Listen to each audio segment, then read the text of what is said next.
So I was dancing before the show, and I was told, sit down, you juvenile delinquent. I came for Belle. Belle hates fun. No, to the contrary. I love fun. That's the name of the show today. Belle hates fun. And not the band. Whatever happened to those guys? The band Fun? Remember the band Fun? Vaguely. Are they the ones who wore the weird helmets? No, those were the French guys. That was Devo. So, yeah, no, Fun. They had like 4 or 5 big hits, and then he had a hit with Pink, and then he's like, I don't feel like ever doing anything again. I'm done. We were talking earlier, Belle and I, like, how many hits would make you happy? Like, if you had 3 top 20s, maybe one number 1, is that enough to make you happy for life? Keep you, in the style that your wiener dog's been used to? I'd be good with one hit. Yeah. I'd be totally fine with one hit.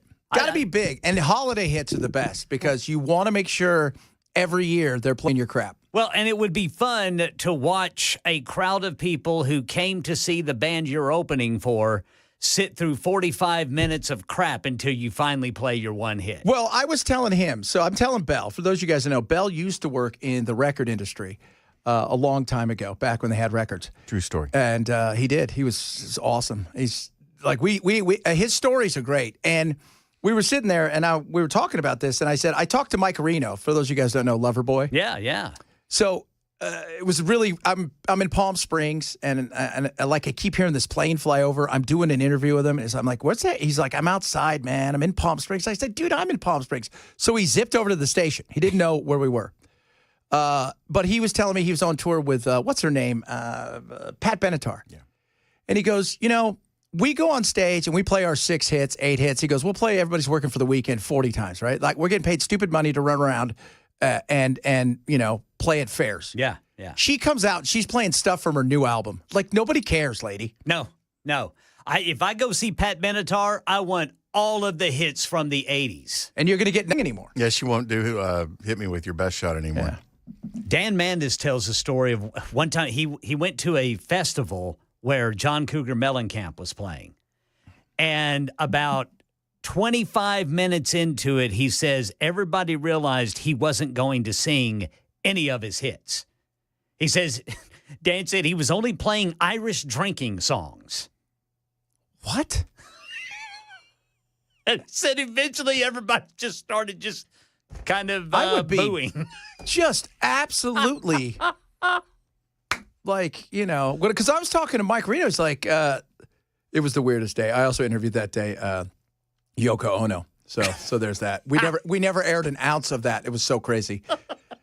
But he said, look, we will start with like Everybody's Working for the Weekend, and we will finish with Everybody's Working for the Weekend. Shoot, yeah, man. I mean, you're going to get your $9 worth or whatever you paid to get into the fair. No, that was parking. It's not $900 to get into the fair. Yeah, now it's $900. But it's yeah. I mean, just a couple hits. That's all we need, guys. Right? That's it. Couple hits. We'll go out. We do those things. The fair. They pay us $20,000 for a night. Yeah. Be good. We give our buddies who are roadieing for us $400 or $500. It's a good life, and that's what I'm talking about. It's a great life. Tell me about the weather. I just want to make sure. All right, boys. My weather weekend. Let's take a look at the radar right now, shall we? We do have a severe thunderstorm warning in effect for some counties west of Nashville. These are part of a line of storms moving about 35 miles to the northeast. They could pack 60-mile-per-hour winds, some hail, and 60-mile-per-hour winds. That's enough to damage some stuff. Yeah. So we got some stuff west of us that is moving this way that we're going to keep an eye on. Now, all of Middle Tennessee is under a severe thunderstorm watch until 5 o'clock. So that means all of this should be out of Middle Tennessee, hopefully, around 5 o'clock this afternoon, but there could be some lingering stuff until around 7 or 8. But right now what we're looking at are some pretty strong little cells of storms back to the west of Nashville. The closest one is right there between Dixon and Fairview. And they're going to pack a little bit of a punch. A little bit of a punch, but very low risk of anything tornadic. What about tomorrow and the weekend? Tomorrow, it could be a lot like today. Just some off and on rain, but the storms are not expected to be severe tomorrow Okay. and Sunday. All right. Want to make sure, might be golfing again with Matt. Want to make sure we get out there. Yeah, and if there is lightning out there, you better use wooden clubs. You know what? I've always wanted to go to Scotland and play with the old clubs. Yeah. Because you can do that. You can go to some of these places and they'll let you play with these, looks like a little shillelagh.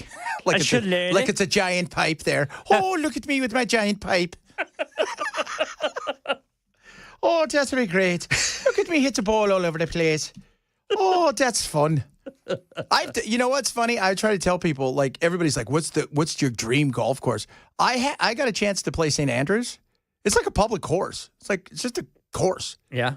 But when you go up to these places, it's so weird because even St. Andrews, you'll be there and then people just walking on the course with their dog.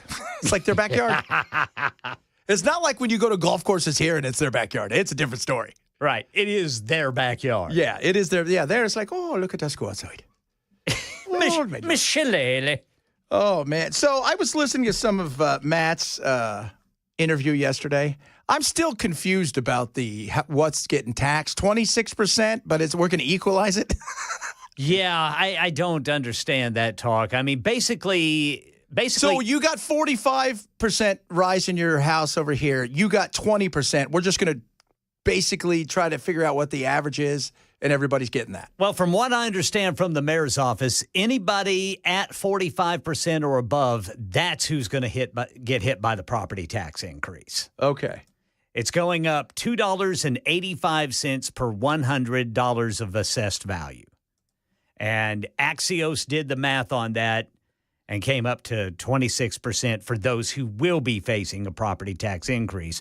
And the mayor's office says that's everybody 45% and above. And I'm trying to figure out, okay, well, was there flipping a coin? Are we just picking a neighborhood? Are we drawing a hat? How are we, again, some of it wasn't explained very well.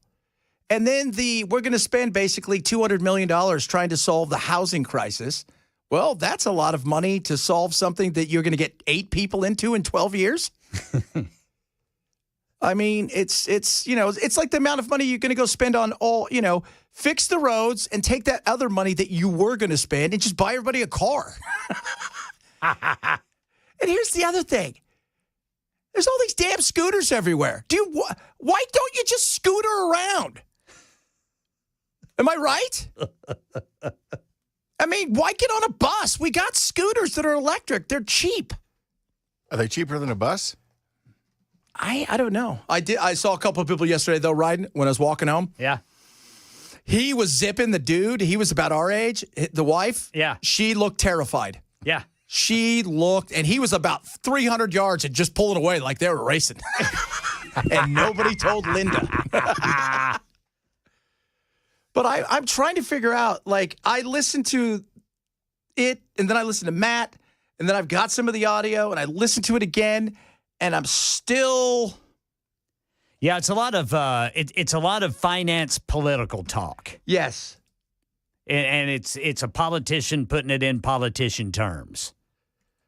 It's a bizarre kind of. I feel like we're going to pick this neighborhood, but then we're going to equalize everybody, and everybody's going to have a 20% increase, but not some of these people. And then over here, we're going to do this, and then we're going to take some of this money, and we're going to. And there was a lot of talk that sounded like a lot of stuff, and yes, he did blame. Trump and them for some stuff. I agree with the lawsuit. If you've already allocated the money, the last Congress.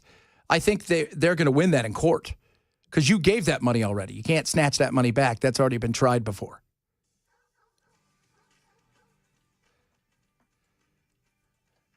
Well, a little bit caught stealing. Ha. Oh, look I'm not saying anything. I'm just saying. You're not saying anything. You're just saying. Been caught stealing. Look out, Perry might slug you. Yeah, $3.4 billion is what the entire thing is. Yep. That's a good amount. Yeah, one thing the mayor brought up, too, and this is true, all that COVID money that cities have had sitting around, the Trump administration has called that money back. Well, if you haven't spent that COVID money, right, and how much of that COVID money, the amount of money they handed out to people, to want to talk about a boondoggle, just here, nationwide, they handed out all this money. And people are putting in things like, well, we added a vanilla milkshake stand and, with a sandbox. And you're like, it was so insane, the amount. And I have zero problems with them recalling some of that money. Now, if you've allocated money already from the last Congress, there's the issue you're going to have with some of this stuff. Yeah. So we'll find out what it looks like because it's going to be a surprise. You know what the taxes will be? Well, you'll find out when you tell us.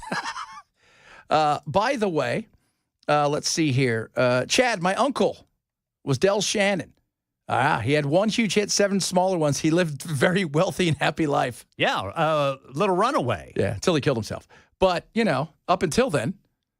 So You didn't have to include that part. Somebody called me an annoying F because I was nice to them. The minute I hear Chad do a voice, I'm done. I said, okay, have a great Friday. You too, you annoying F. God bless you, sir. I'm sorry. I shouldn't have sent that. I just get wound up. Cook Pest Control is number 1 in Tennessee because we just mentioned A1. Maybe I'm number 1 with the Cook guys. And Brother Ken. Yes, sir. Apparently you're wearing somebody's shirt they made you. Yes, sir. And they just wanted you to know that. Listener Cameron made me, Johnny B, and Brother Dan Mandis some T-shirts a couple of years ago. And I was looking through my closet this morning, and boop, here it was. And I thought, my God, I'm going to wear that today. Is that not in regular rotation? Nope. Got to have that one in regular No, rotation. it's sitting in my concert shirts. Oh, really? And I thought, why do I have a light blue concert shirt? And then I looked at it and I went, oh, yeah. It's a good look. Yeah, I like it. You did. He rocked it. It says, I just do the news, boys. That's what he does. He just does the news. Oh, I just cover the news, boys. Yeah. Somebody said, F them scooters. You know what? When you go to, for any of you who have ever been to, like Holland, they have bicycles everywhere. And so you just hop on a bike and you ride it and you just leave it there and somebody hops on it, rides it some around, That's pretty cool. It is pretty cool. I mean, so you can get around kind of like that in those places. Of course, they also have a lot of dikes and windmills. And hookers. The red light. Well, everybody goes to the red light district. Will they try to get on the bike with you? They will not. It costs extra. Oh. And they're not allowed to leave their little area.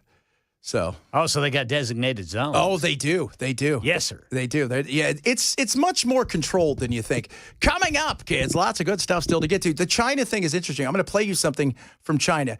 Their unemployment of their youth, and this is what you have to pay attention to, the youth unemployment in China. It was already high, and it may go higher. You think? It just might. This is the Chad Benson Show, Super Talk 99.7.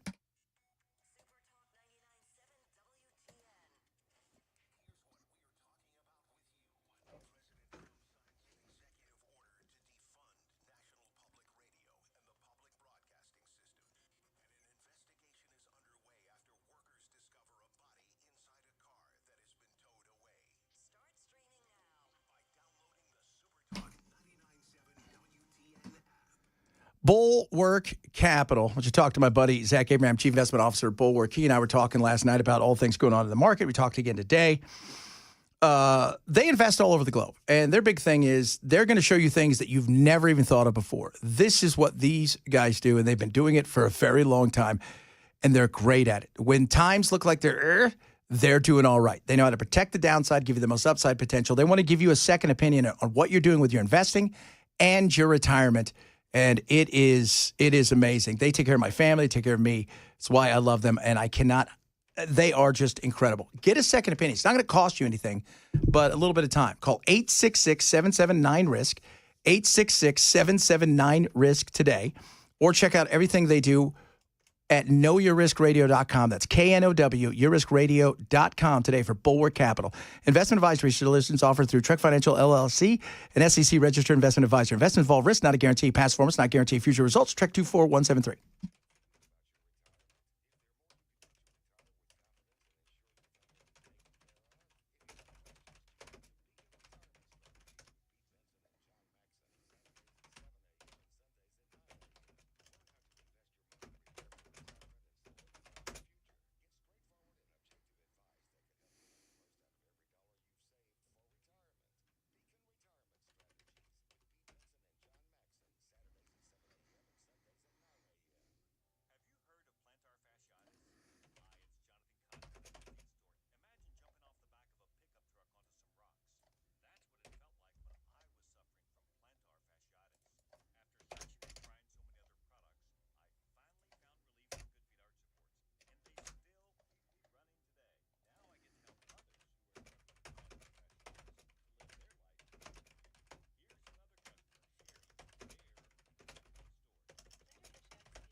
All right, got some strong storms in the neighborhood.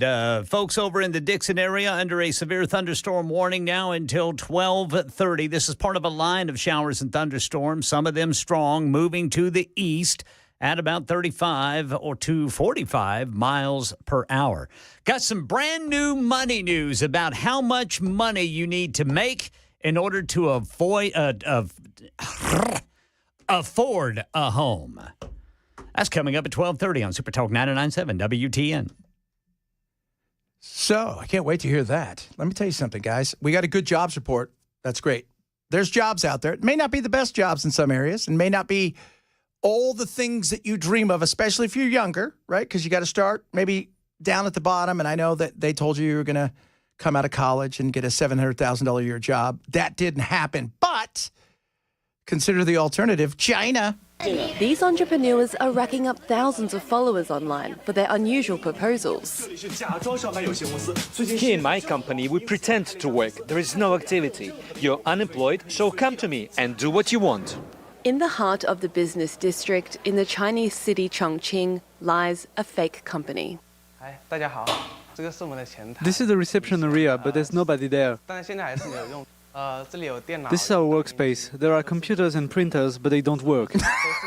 Here, about 15 people pretend they're working. This is an office with a nice view, but we only use it to play video games and take naps. Sign me up, man. So these are Gen Zs and some older millennials.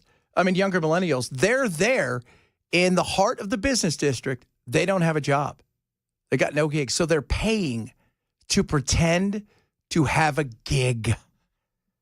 That's not good. In actual fact, these fake employees are jobless, choosing instead to pay €6 daily to spend up to 8 hours a day here. The office used to be a travel agency, and they like to pretend it is still one for some work-like activity. It's a fake trip to Macau. It costs €170. For 21-year-old Danny Wu, it's the extra touch that makes the concept enticing and believable. I take photos of my work environment. My family always asks me what I do. I can give them proof. This is a bogus business registration certificate she will later show her parents. She's so afraid to show her family and friends that she doesn't have a job, that she's faking it. This is China's big fear. So where's she getting the money to pay that? Probably from some sort of unemployment or something like that. Yeah. Maybe mom and dad give her a few bucks here and there, and she acts like she's doing that. Yeah. But it's not a good place for China to be as in this trade war. Right now, Xi cannot look weak, but he understands that while unemployment is 5.2, so probably closer to 8 or 9, youth unemployment is skyrocketing again.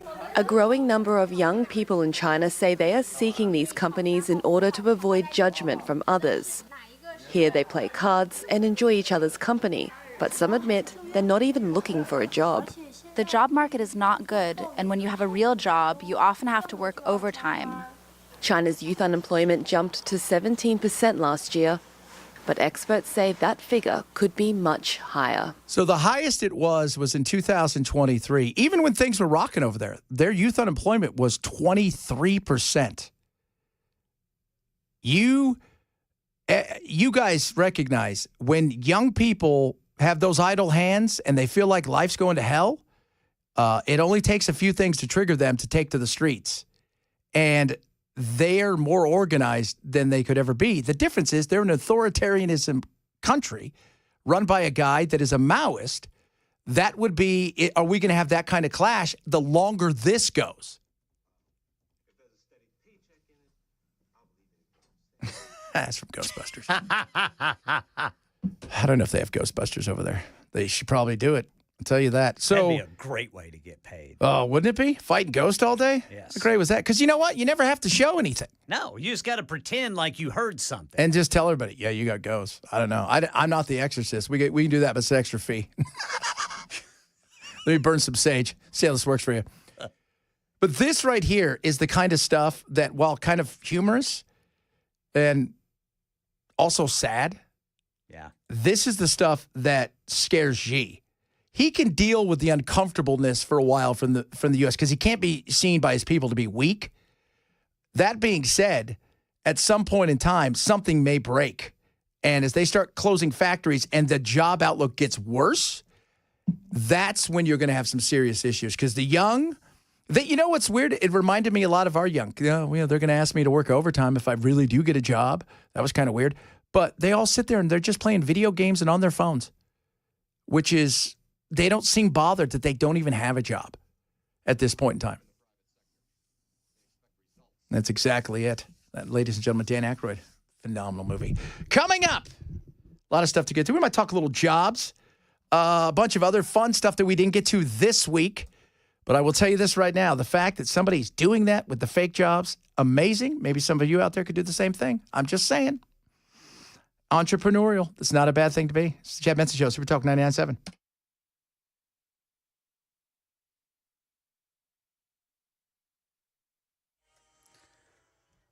.12:30 on the dot. I'm Ken Weaver with your top stories. Radar showing some pretty strong storms to the west of Nashville. Severe thunderstorm warning in effect for areas like Dixon and Centerville until about 12:30. That should be wrapping up now. We'll let you know if that is the case. Of course, if you're there, you'll know. Right now in the Pacific Northwest, 7 people died after a tour van collided with a pickup on the Idaho side of Yellowstone National Park last night. Both vehicles burst into flames, killing the Dodge Ram pickup driver and 6 people in the Mercedes van. State police have not said what led up to that collision. Canadian Prime Minister Mark Carney saying he plans to meet with President Trump in Washington on Tuesday. There are still significant tariffs, though, on Canada right now. But the administration's focus as they're going forward on reaching trade deals really is on Asian countries. They're talking to India, South Korea, and Japan. We're not hearing as much right now about trying to work toward a trade deal with Canada. Carney will be looking to try to make that happen next week. Money news. New data claims home ownership is slipping further out of reach for most Americans due to elevated mortgage rates and rising prices. Realtor.com says a home buyer now needs to earn at least $114,000 a year to afford a $431,000 home, which is the national median listing price.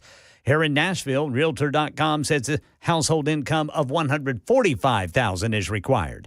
And the 151st running of the Rose set for tomorrow with Colt Journalism leading the pack. The journalism in question is the 3-1 morning line favorite in Kentucky Derby 151. The horse, trained by Michael McCarthy, enters the Derby on a 4-race winning streak. The history of the Derby is obviously usually a pretty vibrant opening quarter mile. He'll be part of that, probably just back off the speed. I think there'll be plenty of room for him to move. Journalism will break from the 8th starting position with jockey Umberto Rispoli aboard. At Kentucky Derby 151, Will Clark, ABC News. That's the latest news. Weather's next. I'm Ken Weaver, WTN News.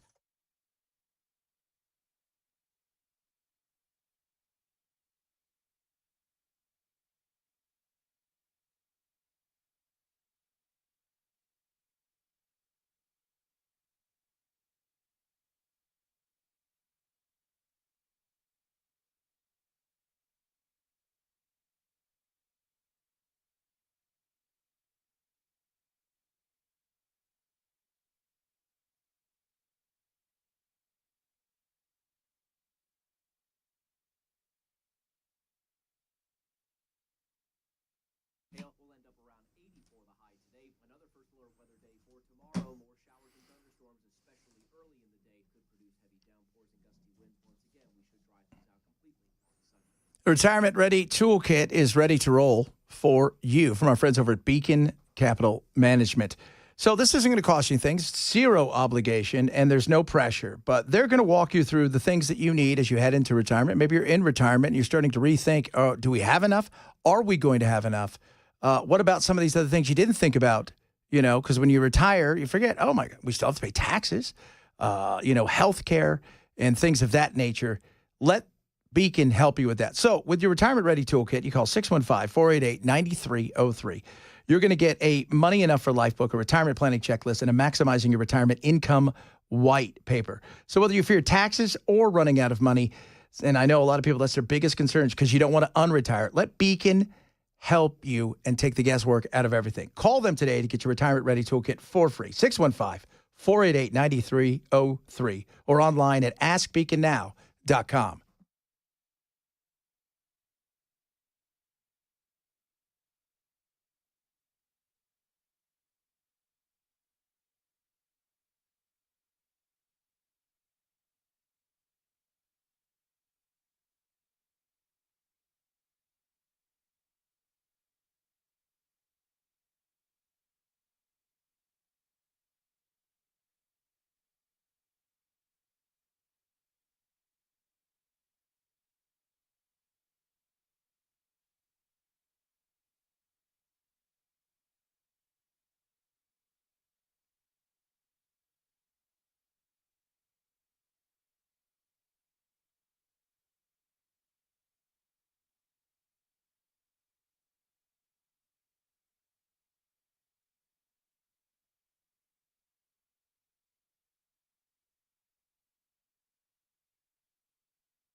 So, Ken, go over those numbers again for a house, to purchase a house. Stand by, stand by. Stand by. 2490, we're standing by. Stand by, stand by. All right, new data from Realtor.com shows a home buyer now needs to earn at least $114,000 a year to afford a $431,250 home, which is the national median listing price in April.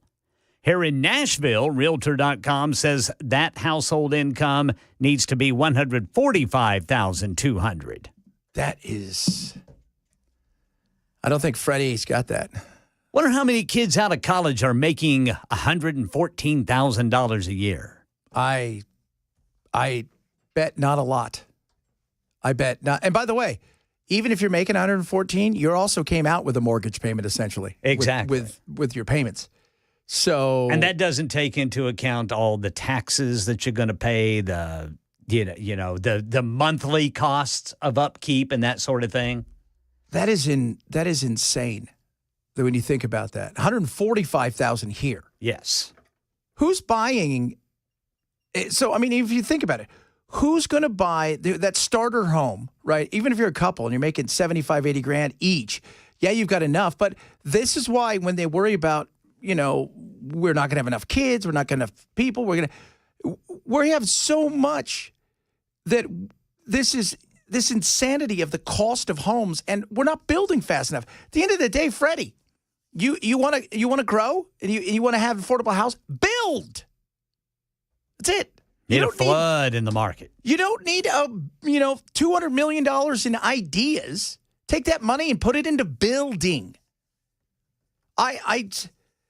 It is crazy. You don't even necessarily have to spend the money. Just get the regulations off the company that slow down their ability to do what they do, which is build housing. Yeah, the tape, the red tape. I mean, there's just got to be better ways to do it. And now, let's be real, that there's a chance some of these tariffs are going to hurt some of the building world for a while. But who knows how long they're going to last? But this is years in the making, years in the making. And I'm sitting there thinking to myself, like, and I'm sure many of you are going, okay, my kids are never going to own a home until we die. Kind of thing. And we leave them ours. Yes, that's it. That's how they're getting there. And the funny thing is, and you probably know this, Ken, as much as anybody else because you read about it in the news, the greatest transfer of wealth in the next 15 or 20 years is coming. For like Gen X, our generation, our parents and grandparents, they're all passing away. And so, we're going to have all that stuff. Yeah. But then our kids have to wait for it. It's just, it's sad. It's sad. And we're probably going to be spending it helping our kids. Yeah. Well, like we said, okay, let's just say you can afford the payment because you're going to have to live somewhere. So you're going to pay probably that or a little bit more for an apartment or a house. Yeah. But you can't afford the down payment.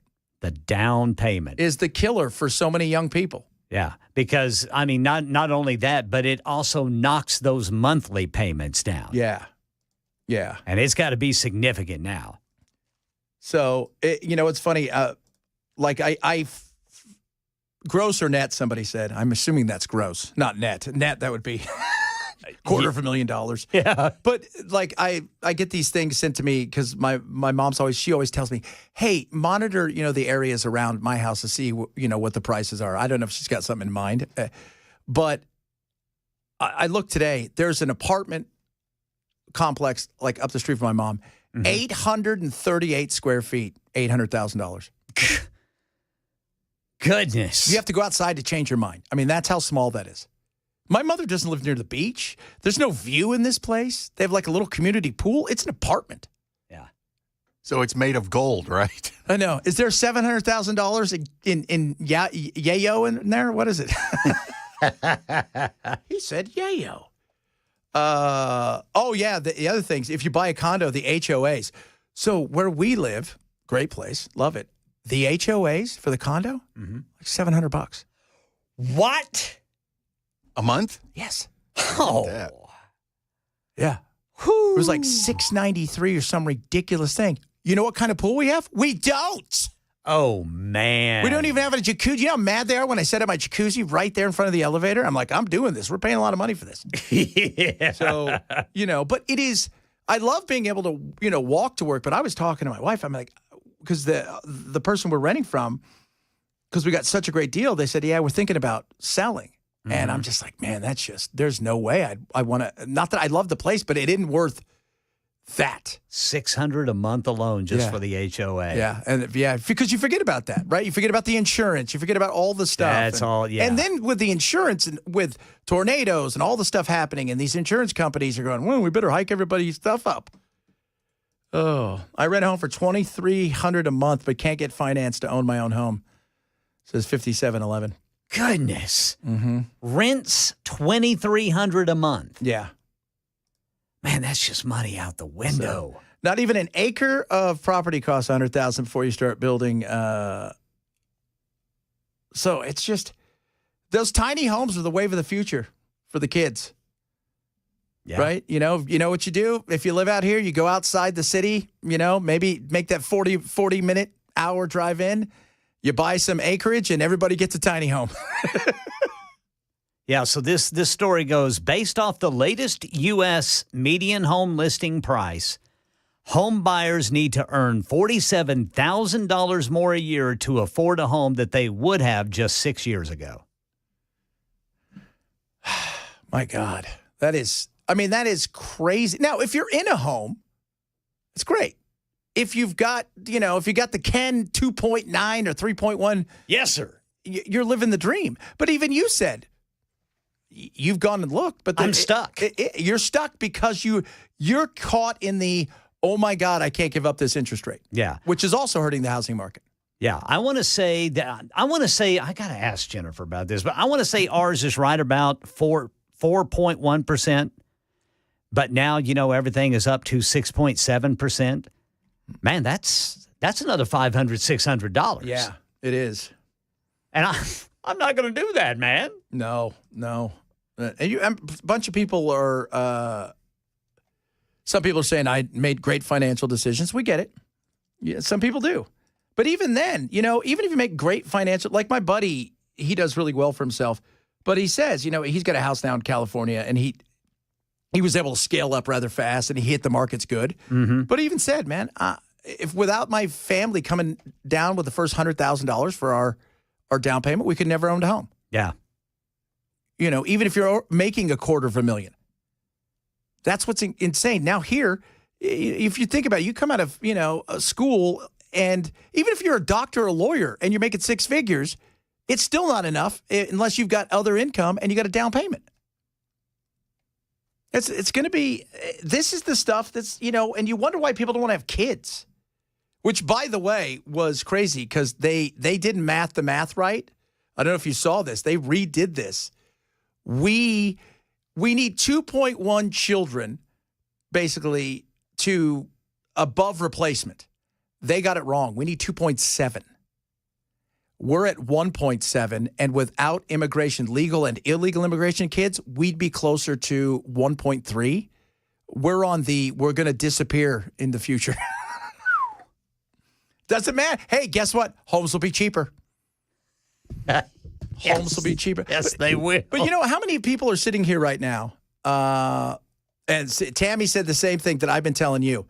I have a 3% mortgage interest rate. If I decide to sell a downsizing, I'm paying cash.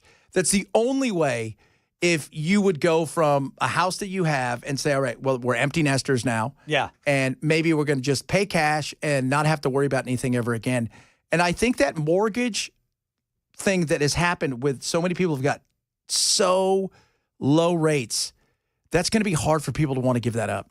The little town where I graduated high school in Oklahoma, I saw a report the other day. The median home price in Pauls Valley, Oklahoma was $88,000.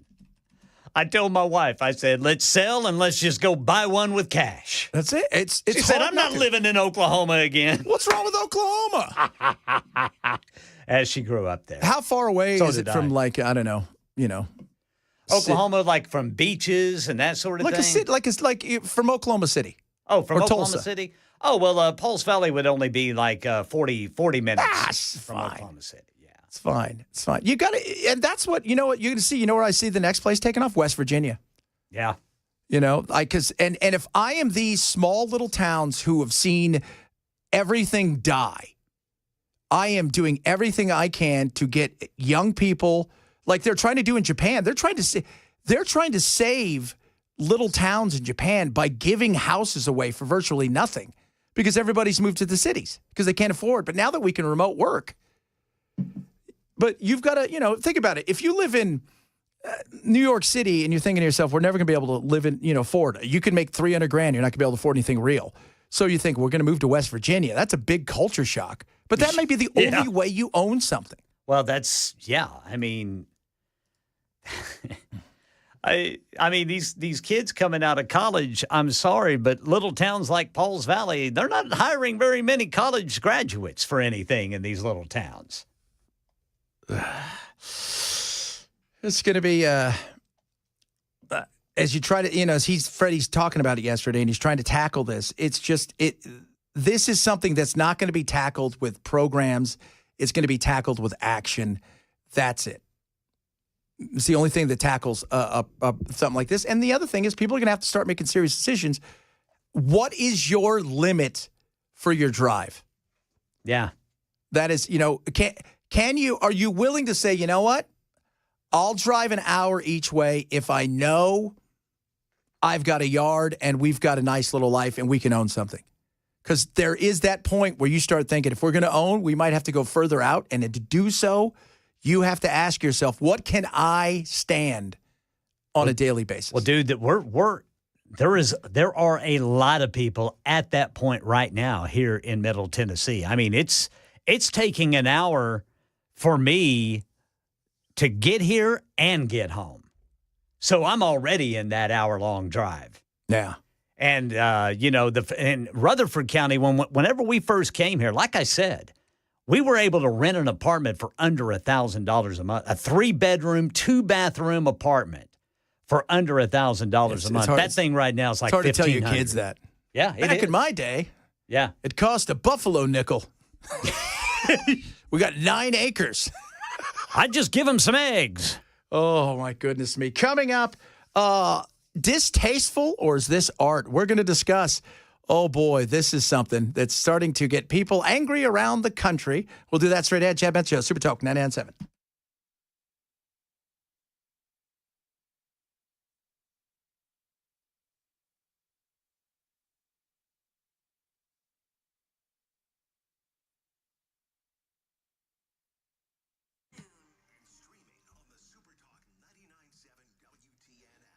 Rough Greens, ruffgreens.com. Vitamins, minerals, probiotics, omega-3, 6, $9. Credible stuff. And a once-a-day supplement that you sprinkle on top of your dog's food. They're going to love the taste. You'll love what it does for them. When you try a bag for free, it's a Jumpstart trial bag of Rough Greens. And then from there, that's what I want you to do. Take the 90-day challenge and watch what happens over the next 90 days. First 30 days, shinier coat, more energy. Day 60, immune system strong. Very strong. Mobility in their legs, especially if they're a little bit older. You're going to see their legs and their joints start to loosen up a little bit. Inflammation's going down because of live enzymes. And by day 90, heart health's improved, immune system's improved. Their coats are incredible. It's like having a whole new dog. Try a Jumpstart trial bag of Rough Greens today and take the 90-day challenge. All you have to do is go to ruffgreens.com/Chad, ruffgreens.com/Chad. When you do, you cover the cost of shipping. They get you out the bag for free. It's a $20 value.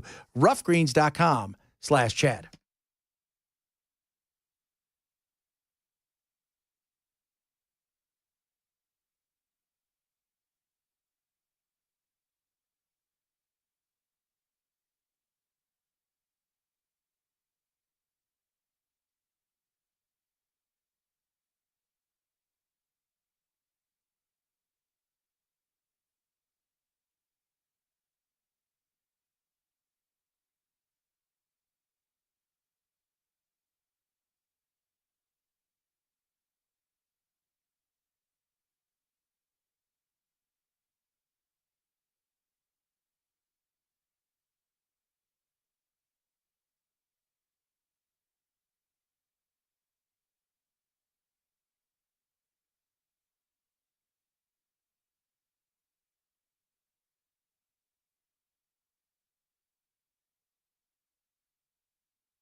All right, still got some strong storms just to the west of Nashville moving this way. In fact, some parts of Nashville getting that heavy rain. Some of the heaviest rain right now, Bellevue, Kingston Springs, Ashland City. Dixon, you're almost in the clear.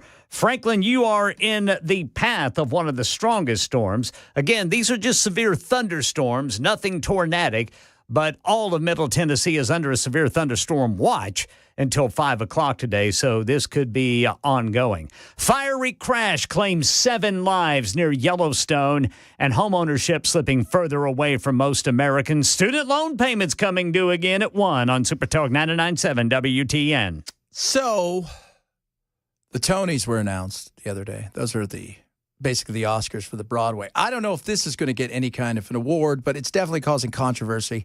It's a new musical opening up in the only place it could, San Francisco. You won't believe this. It's actually already sold out. It's called Luigi the Musical, a story of love, murder, and hash browns. The last item likely alluding to McDonald's, where the 26-year-old Mangione was arrested after he allegedly shot CEO Brian Thompson on the streets of New York City last December. And despite its dark subject matter, the production company describes the show as a campy comedy that imagines the surreal scenario of Mangione sharing a prison with disgraced tech executive Sam Bankman-Fried and embattled rapper Sean Diddy Combs. 3 institutions of modern disillusionment: healthcare, tech, and Hollywood. So they're doing a musical about Luigi Mangione. And they're trying to say, look, this has nothing to do with the murder itself. It's nothing to do with that. This has to do with the disillusionment, like they said, of all the stuff, right? The stars, the crypto, the likes of, big healthcare, like the David and Goliath thing that they are, and how people are captivated by him. And in real life, all 3 are locked up at the Metropolitan Correctional Center in Brooklyn. Marky, the first performance of the hour-long musical will take place on June 13th, Friday the 13th, by the way, at San Francisco's Taylor Street Theater, and it will run Fridays and Saturdays through the rest of the month. The show's website says that it's currently in the process of adding more dates to keep up with demand. And you know what? Art is supposed to shock people. I get it. This feels a little soon, right? Usually tragedy or something like this plus time equals comedy or art. They just came out of the box with this one. And their whole thing is they want to look at it like, hey, let's look at it from the way that he is portrayed. Why is there a cult of personality with this guy so much? Well, we've told you why. It's because of his looks. That's it. It's because of his looks. It's the number one thing. If he looked like us, nobody's doing a musical about that. Right? They just thinking we're a bunch of weird creepers. That's it. If a girl gets kidnapped, then what do we say? She's 200 pounds, 4'8" with a limp. Nobody's doing a big search. I hate to say it, guys. It's reality. That's it. And that's the cult of personality is because of the looks. Infamy is one thing, but this guy's got the infamy with the dark looks, and somebody thinks it's good. And the family's like, obviously they're not thrilled by it, but they're also not thrilled about the fact that their husband and father was gunned down by a guy who was trying to show the world how bad healthcare is. We get it. We're all pissed off at healthcare. It's frustrating. It's frustrating sometimes just getting on the damn website, trying to figure stuff out, let alone trying to find a doctor, do this. What are you going to be approved? What's not going to be approved? But this is just, I'm like, this is where we are. This is where we are in this world. And it's going to probably go on the road, too. Oh, you guys ever been to a Broadway? You ever seen a play? Never. Not on actual Broadway, no. What have you seen? Mamma Mia. Oh, of course you did. More than once. I saw the Nutcracker once. Saw the Nutcracker. Yeah, I've seen Nutcracker. I've seen Mamma Mia. I've seen Cats. I've seen it Miss Saigon, because when I lived in England, where I lived, our apartment, most everybody that lived there was in the West End, so they were all, like, the guys and the gals were all actors and actresses, so they'd give us passes all the time, and we'd go over and see, and I'm just like, I don't get it. Did you go see Rent? No, Ren hadn't come over there yet. I'd love to see. So, but the Mormon thing, I want to see that if I was going to go see one. What's the one? South Park, the Mormon? Book of Mormon. Book of Mormon. I'd like to see that. That'd be interesting. I'm not going to go see the Luigi Mangione one. I'd see Chuck Mangione, but not Luigi. Coming up, hour number 2. A lot of stuff to get to. More on how expensive life is becoming. And Ken's got it coming up at the top of the hour with his news, but the fact that you're worried about paying for a house, here comes your payment now for your student loans. We'll do that straight ahead as well. It is Chad Benson, Super Talk 997.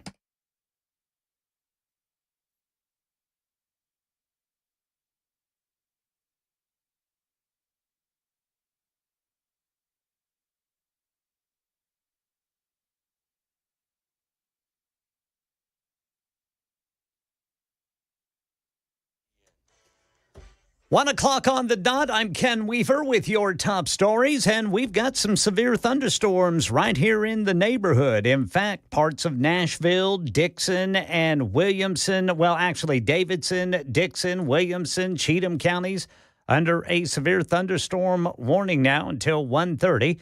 Right now, we're expecting 60-mile-per-hour wind gusts. Hail the size of a quarter can be expected. Kingston Springs, Beeman Park, Belmead, Bells Bend, White Bluff, Bellevue, Natchez Trace at Highway 96, Pegram, Forest Hills, Ashland City, Franklin, and Bentwood.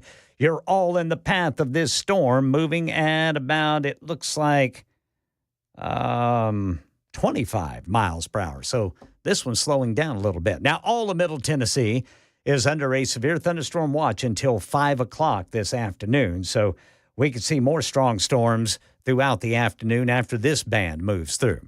Right now in the Pacific Northwest. Around 16 miles outside of Yellowstone National Park along a rural highway, Idaho State Police say a pickup truck and a tour van hit on Thursday night. Both caught fire. The driver of the Dodge Ram pickup died, as did 6 people inside the Mercedes passenger van, which was operating as a tour vehicle. The van had a tour group of 14 people inside. It's unclear where they were from or if others were injured. Idaho State Police say they're investigating the crash. Alex Stone, ABC News. Money news about home ownership. It's costing more, slipping further out of reach for most Americans, according to data at Realtor.com. It says a home buyer needs to make at least $114,000 a year. In Nashville, someone needs to make $145,200 a year. And on Monday, the Department of Education set to start collecting debts on defaulted student loans. Here's Bankrate consumer lending analyst and certified student loan counselor Andrew Pentis. If you are in default on your federal student loan, meaning that you're 270 or more days late on your last payment due date, then you could start to face these consequences of debt collection, which include not only debt collectors sort of pursuing that late federal student loan payment, but also some potential serious consequences like wage garnishment, as well as the offsetting of federal payments, like your tax refund. And more kids have died of the flu this season than in the past 15 years. Here's Sherry Preston. The CDC says 216 children died of the flu this season, the highest number since the swine flu pandemic in 2009 and 10. The number could go even higher. Last year's flu season wasn't counted fully until autumn. Pediatricians say one big reason for fatalities is fewer kids are getting flu shots. Less than half of all children got vaccinated against the flu this season, down from 64% 5 years ago. That's the latest news. Weather's next. I'm Ken Weaver, WTN News.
AC/DC, the musical, would be awesome. Who would play Bon Scott? Got to get a little wiry fellow, don't Yeah. you? AC/DC, the musical? It could be a lot of people chime in and go, oh, local theater's great. I love seeing Jersey Boys. Somebody said they used to sign for, like, the musical theater, which is cool. Yeah, it's a pretty good thing here in Nashville. Yeah, They I got like some that. great shows here. Mamma Mia. I was thinking of you today, Belle. There's a Mamma Mia Mosa weekend coming up because of Mother's Day. And I thought, it's going to be just ABBA and mimosas. All right. ABBA and alcohol go together like night and day. Well, mimosas, yeah, absolutely. What? Who's serving those? We got to get him out there. That would be awesome. I'll go. I know you would. It's, so it's, the economy, we got a great jobs report today, right? So, guys, we got this great jobs report. Everything's good. But tariffs are still out there. And they've got the new tariffs that went on last night. So at midnight, if you're getting anything under $800, that stuff is tariffed. So, like, if you bought a shirt and it normally costs $10, now that'd be $22. And by June 1st, it would be like 30 some bucks or whatever it is. So prices are going to start rising if you're going to see some stuff here, and it's going to take longer for things to get here. So the jobs report's good. I want to see what it looks like. Again, let's let it motor for a little while. But as I was saying that, you look out there and, we're just talking about the housing prices. People are still shocked, again, by the amount of money. And you're looking at some of these people, they're like, the American dream, that kind of thing, that middle class where you work this kind of job and you buy it, that stuff's gone. It is. Yeah. I mean, especially if you borrowed money to go to school. Yeah. And it depends on, because you got 2 mortgages. You got 2 more. You're coming out with debt. And now they're going to start asking you, hey, you pay it back? You haven't for 5 years. That guy's gone, so we're going to need that money you promised to pay us. Starting on Monday. And I think we're going to see a lot of people just default and say, I don't care. Just file bankruptcy. Yeah. But you can't get rid of that on bankruptcy. Nope. That's true. That's true. Yeah. So, and the frustration level of, and I get it, you told these kids, I think we sold a lot of these kids a bill of good. We made everybody go to school. Otherwise, you're never going to get a job. Now, all of a sudden, you're looking out here. You're going to come out with a degree, debt, try to find a job that you thought you were going to get $65,000 a year start, and it's $42,000. Yeah. You have to live with 6 roommates, and the chances of you buying a house anytime soon is not happening. It isn't. I mean, you think about it. If you're making $45,000 a year and you're 24, 25, you've got some debt. You think, I'd like to buy a house next few years. You're $100,000 away from just being able to get the starter home. That's without saving up money for the down. What do you do? I mean, it's not a lot you can do. Lottery. Lottery, baby. Lottery. We're not even playing the lottery like we used to. No, we're not. We're not. I keep hoping I'm going to find a cache of cocaine. That'd be cool. And I'll just sell it. Boy, that subject changed like a whiplash, didn't it? Because I don't think I'll ever win the lottery. Okay, now I get it. See what you're saying. I thought you just decided to start talking about we cocaine. We could buy all a whole bunch of lottery tickets and see how we do. Or have you guys thought about moving some weight? And you know what's going to yell at? Somebody's going to go, I can't believe Chad said he's going to try to sell cocaine. Chad is so pro drugs. We just can't I got listen that to this earlier. anymore. All you talk about is weed. All you talk about's weed, Chad. No. We talk about cocaine too. We do. Yeah, yo. I get the frustration. I just saw the buy now, pay later grocery options are exploding. Think about that. Buy now, pay later grocery. Buy now, pay later. So, like, that comes due in a month or something like that? Yeah. So you're going out and you're buying, say, $200 in groceries, and rather than pay for it right then, you're going to make 4 payments for those groceries. With interest? Of course, probably with big interest. Oh, man.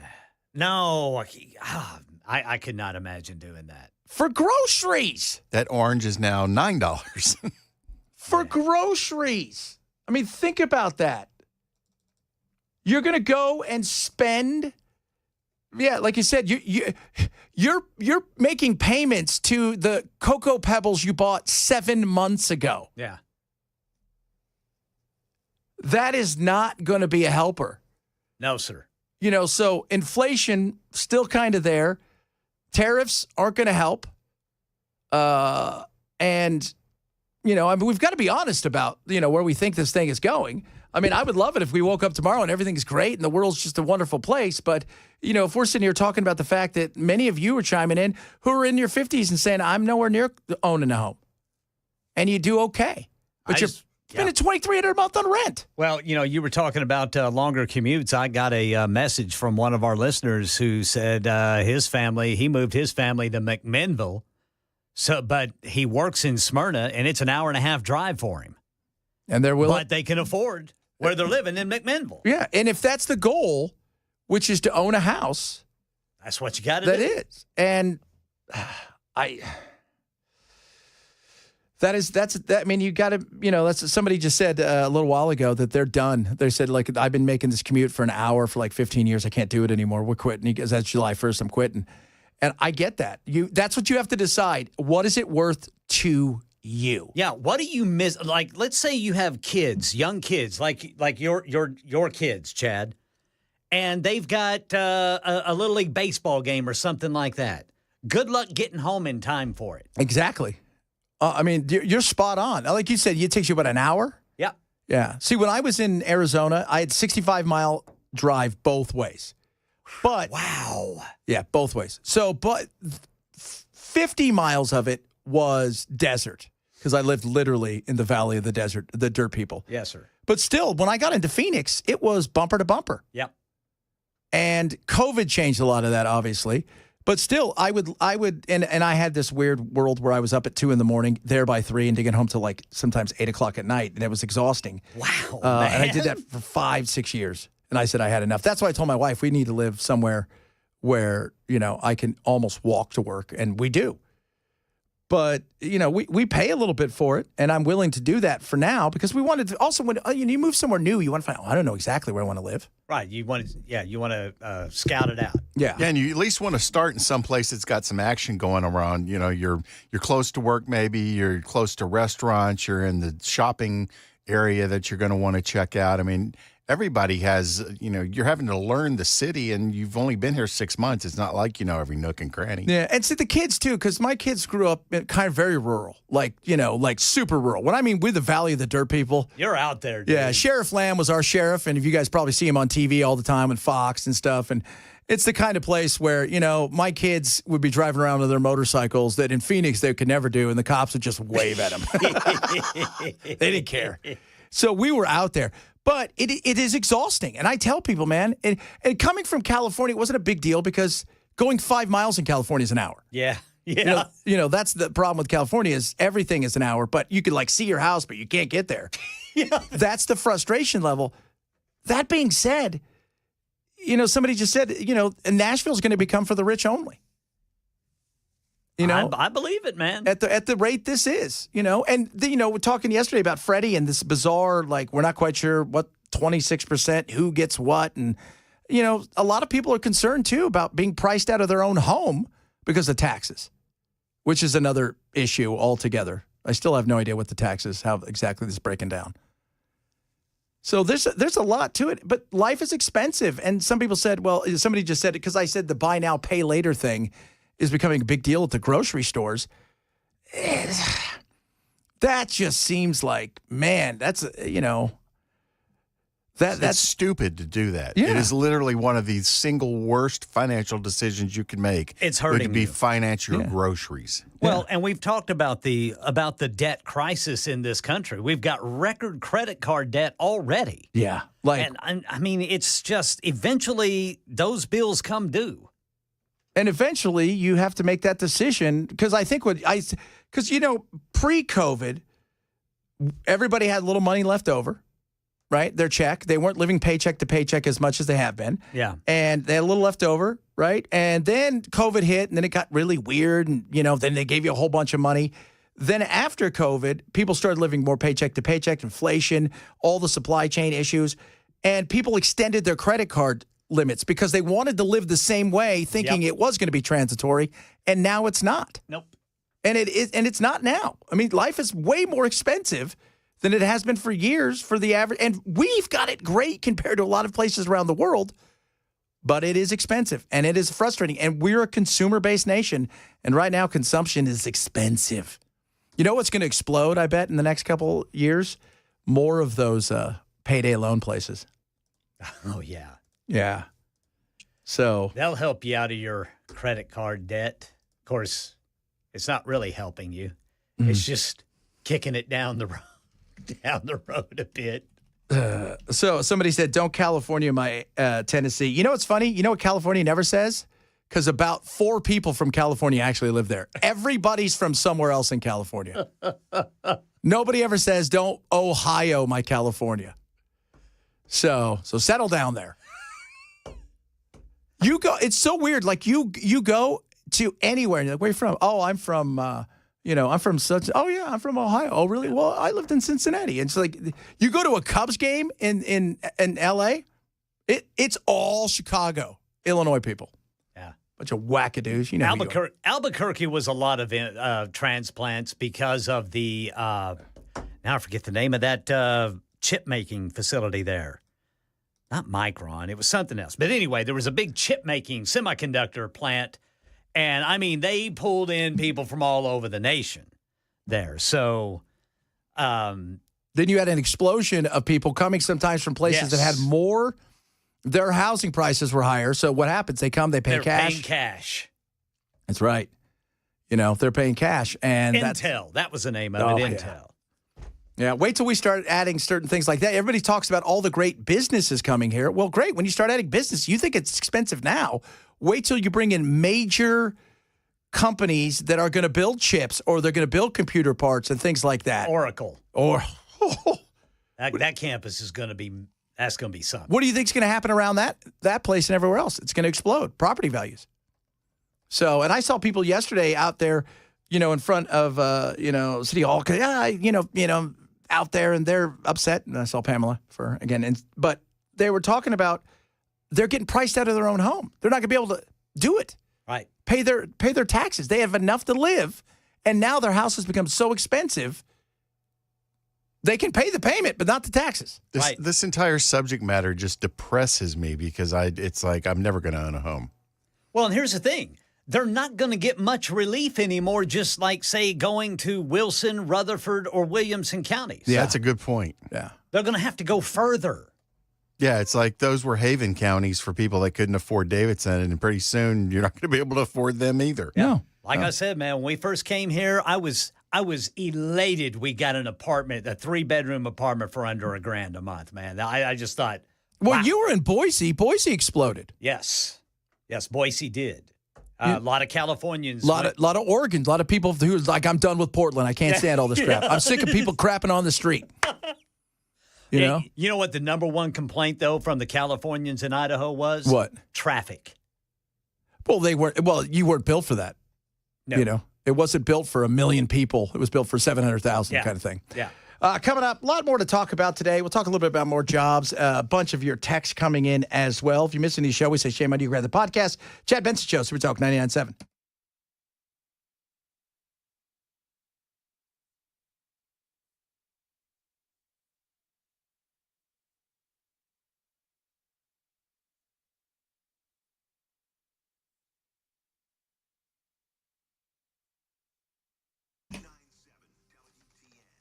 Raycon, best earbuds around. This is something that's not going to break the bank. You get a 30-day happiness guarantee, and Mom's going to love it. The best earbuds around. Maybe some for yourself. They fit amazing. They feel incredible. They stand the test of time. They're not going to break the bank. And you get 8 hours of talk time, 32 hours of battery life, a 30-day happiness guarantee, fast charging. So every 10 minutes you charge, you get 90 minutes of listening time. And there's more than just that. They got multi-connectivity. They've got active noise cancellation, which means you can get quiet, which everybody loves. If you want something that you can win Mother's Day with, it is the Everyday Earbuds from Raycon. Get yours now. Save 20% and get a 30-day happiness guarantee. Go to buyraycon.com/chat today. Buyraycon.com/chat.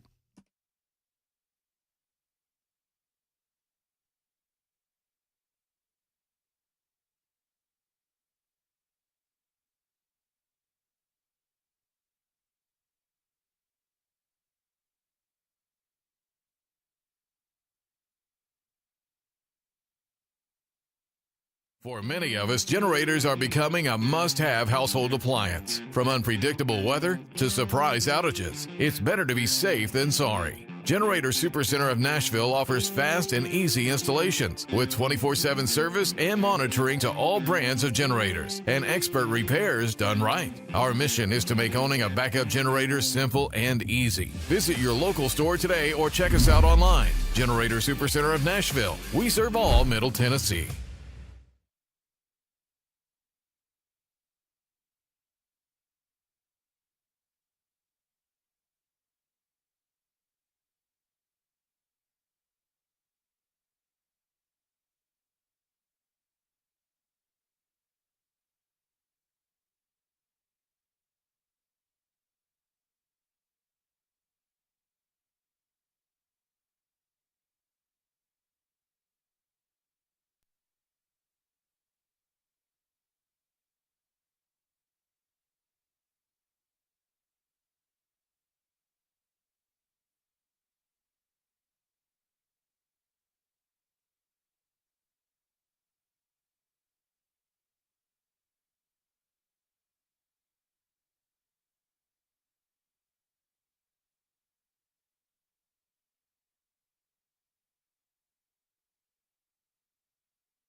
All right, severe thunderstorm warning continues right now. It's pretty lively out there in some places.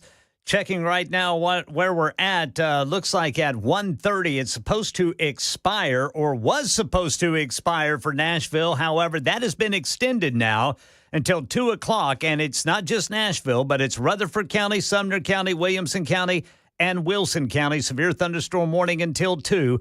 This thing's moving east at 30 miles per hour. You can expect wind gusts up to 60 miles per hour and quarter-size hail. 7 killed in a fiery crash and student loan payments coming due again. All this and more at 1:30 on Super Talk 99.7 WTN. Most people die on Everest because of the queues to the summit.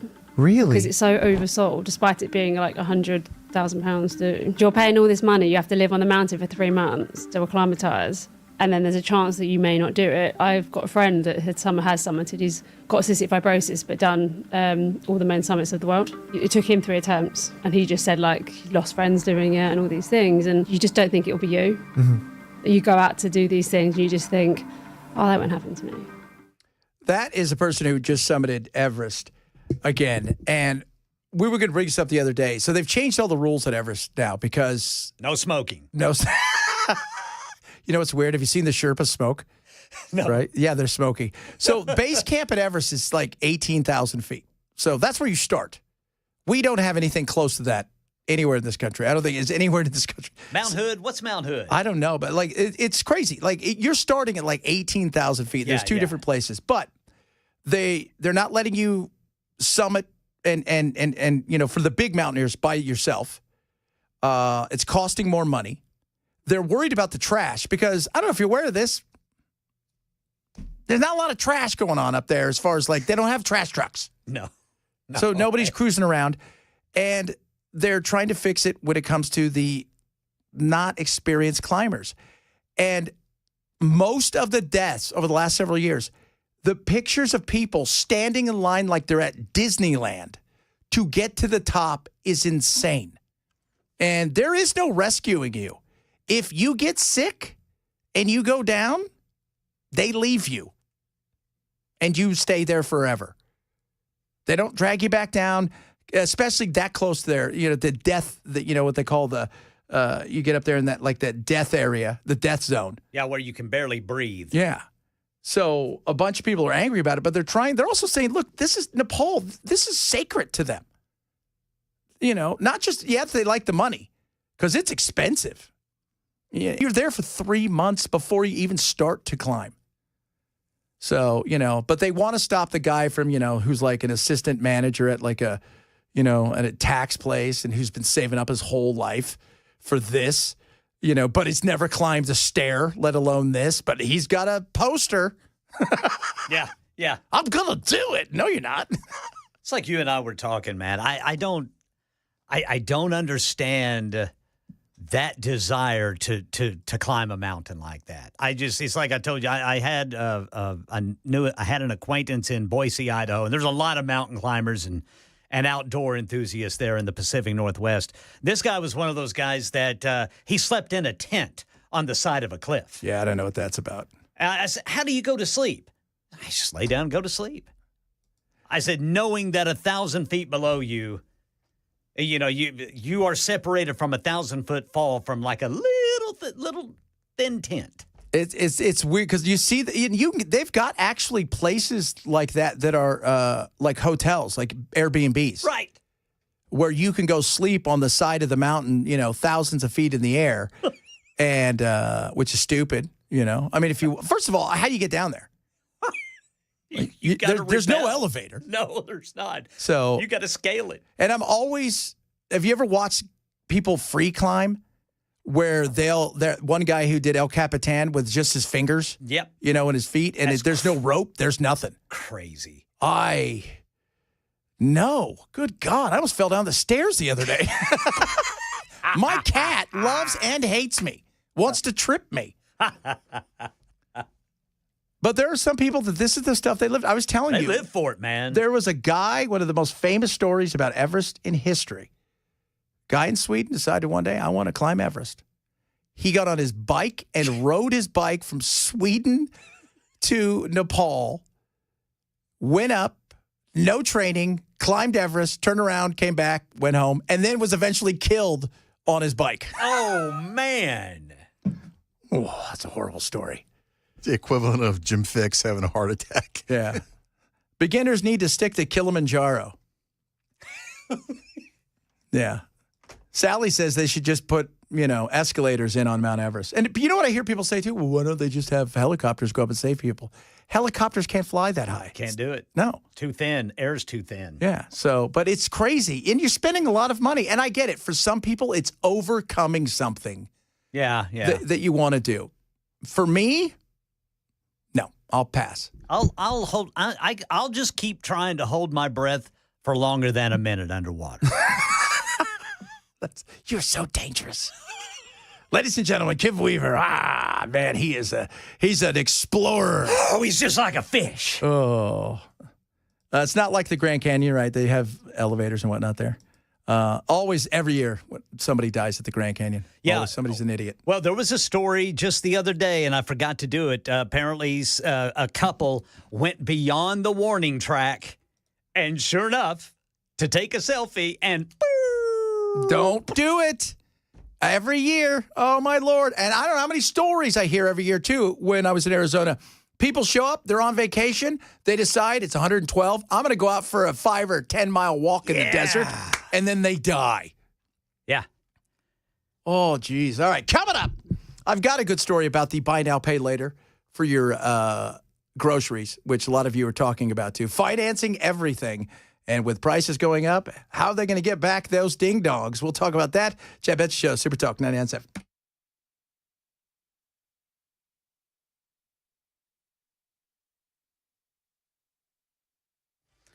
1:30 on the dot. I'm Ken Weaver with your top stories. Got a severe thunderstorm warning for Nashville, Rutherford County, Sumner County, Williamson County, and Wilson County until 2 o'clock. This thing's moving east about 30 miles per hour. You could see 60-mile-per-hour wind gusts, quarter-size hail with it. Some of the locations in the crosshairs: Green Hill, Madison, Hermitage, Brentwood, Rural Hill, Laverne, Nashville, Whites Creek, Antioch, Belinda City, Lakewood, Hendersonville, Berry Hill, Mount Juliet, Old Hickory, Percy Priest Lake, Smyrna, Gladeville, Oak Hill, and Forest Hills. And, of course, we don't have to tell you about I-40, 65, 24, and 840. Everybody's going to get a little piece of this. All of Middle Tennessee is under a severe thunderstorm watch until 5 o'clock. In fact, after this band of storms, we've got another band that has just cleared Memphis that's on the way. Right now in the Pacific Northwest, Idaho State Police investigating a crash that killed 7 people near Yellowstone National Park last night. The driver of a Dodge Ram pickup and 6 people in a Mercedes tour van died, both vehicles bursting into flames after impact. No word on the cause of the crash. And on Monday, the Department of Education set to start collecting debts on defaulted student loans. Here's Bankrate consumer lending analyst and certified student loan counselor Andrew Pentis. Not only debt collectors sort of pursuing that late federal student loan payment, but also some potential serious consequences like wage garnishment, as well as the offsetting of federal payments, like your tax refund. 5 million borrowers will face mandatory collections for the first time in more than 5 years starting on Monday. Got a tariff update. Communist regime in China seems to be inching closer to talks with the U.S. Their Commerce Department today issuing a statement saying that China is, quote, evaluating the situation. That's the latest news. Weather's next. I'm Ken Weaver, WTN News.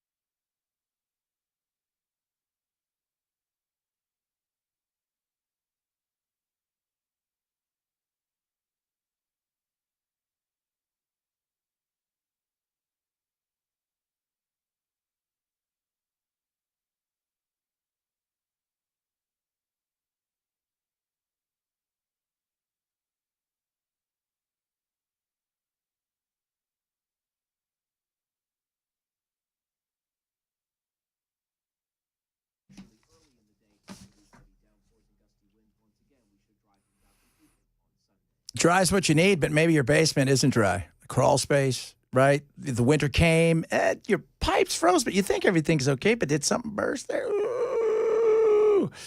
Yeah, USS. That's what you need, United Structural Systems. Now, let me tell you what you're going to want to do. You've had some cracks. You realize maybe some mold in there, maybe wood rot. You don't want any of that. That's bad, bad, bad, bad. So what I want you to do, call them, have them come out as a just-in-case, especially as you start to get to more rainier. You want to make sure everything is taken care of, and they're going to come out, give you a free inspection, not going to sell you any unnecessary repairs. They're there to help. 30 years in business, 30,000 happy clients. Call 615-488-7855. And the reason you want to do this is because if stuff ends up under your home, those little problems become huge problems. Then all of a sudden it goes from, hey, we can do this really quick to, this is going to be a nightmare, and you don't want that nightmare. Put it in before it begins with USS. Go to USSTN.com or call 615-488-7855 for United Structural Systems.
A lot of people interested in climbing Mount Everest. Not here, though.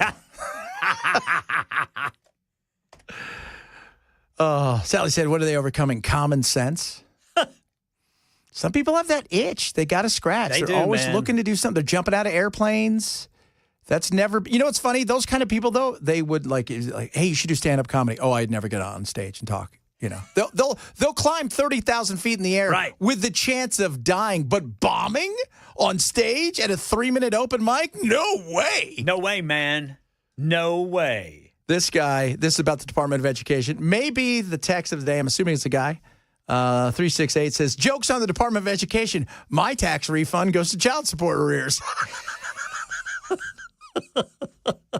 He goes, which, by the way, is fraudulent, but don't worry, I'm going to get that taken care of. We were talking earlier about the, and you guys need to listen. This is important because I care about you guys. I care about us. I care about our economy, our world. I care about our country. We have got issues from the price of how much it costs now to get into a home to what people are doing. Buying groceries. Buy now, pay later. Okay, this is what we were talking about before we went to break. Food. The cost to feed families is so high that more Americans are taking out short-term loans just to buy their groceries. They're eating now and paying later, but many are then missing payments on that very bill. Trying to wrap my head around this one, you know, people get to the checkout line, they skip the coupons, they skip the credit card, and they go right to you know, pay later. How does this work? Coupons are just a thing of the past. Honestly, it was a bit shocking to me, too, and then I started looking at the data from LendingTree and their survey. A little less shocking, still a little surprising, though. But let's get into the data. Let's talk about who is actually using this buy now, pay later loan or this option to actually buy groceries. So let's find out who's using it. Is it nothing but poor people? Is it everybody? Because the middle class isn't middle anymore. When you stop and think about it, I mean, we're talking about American consumers ages 18 to 79, so everyone's sort of feeling that financial pinch, if you will. About 50% of people who participated in this survey said they use buy now, pay later, or BNPL services with financing companies. Within half of those surveyed, 25% said they were using buy now, pay later loans to buy groceries, which is actually up about 11% from last year. But who exactly is using these installment payments, right? Who is it? Is it guy? You think it's guys? Yeah. Got to impress the ladies. Dudes, man. It's bros. Totally bros. The survey showed that men more likely than women, and then the younger you are, the more likely you are to use this borrow now, pay back later sort of scheme, so to speak. 64% of Gen Zers say they have used one. Looking at older Americans here, only 29% of baby boomers ages 61 to 79 say that they have used the buy now, pay later option. Which I find still to be pretty, I mean, you're thinking about that's 30% of baby boomers have used the buy now, pay later option. That's where you think, right? Like, because that's who the young people blame, baby boomers, for the cost of housing and the ruining of the world. And you've heard, Greta, how dare you? You've heard all that stuff. How dare you? Yes, they're ruining buy now, pay later. So that gives you an idea of a little bit of a gender gap there. Economic experts say that these sort of figures are proof some consumers are having trouble affording essentials all the way down to groceries. LendingTree's chief consumer finance analyst says, you know, people are looking for ways to extend their budget and cash flow.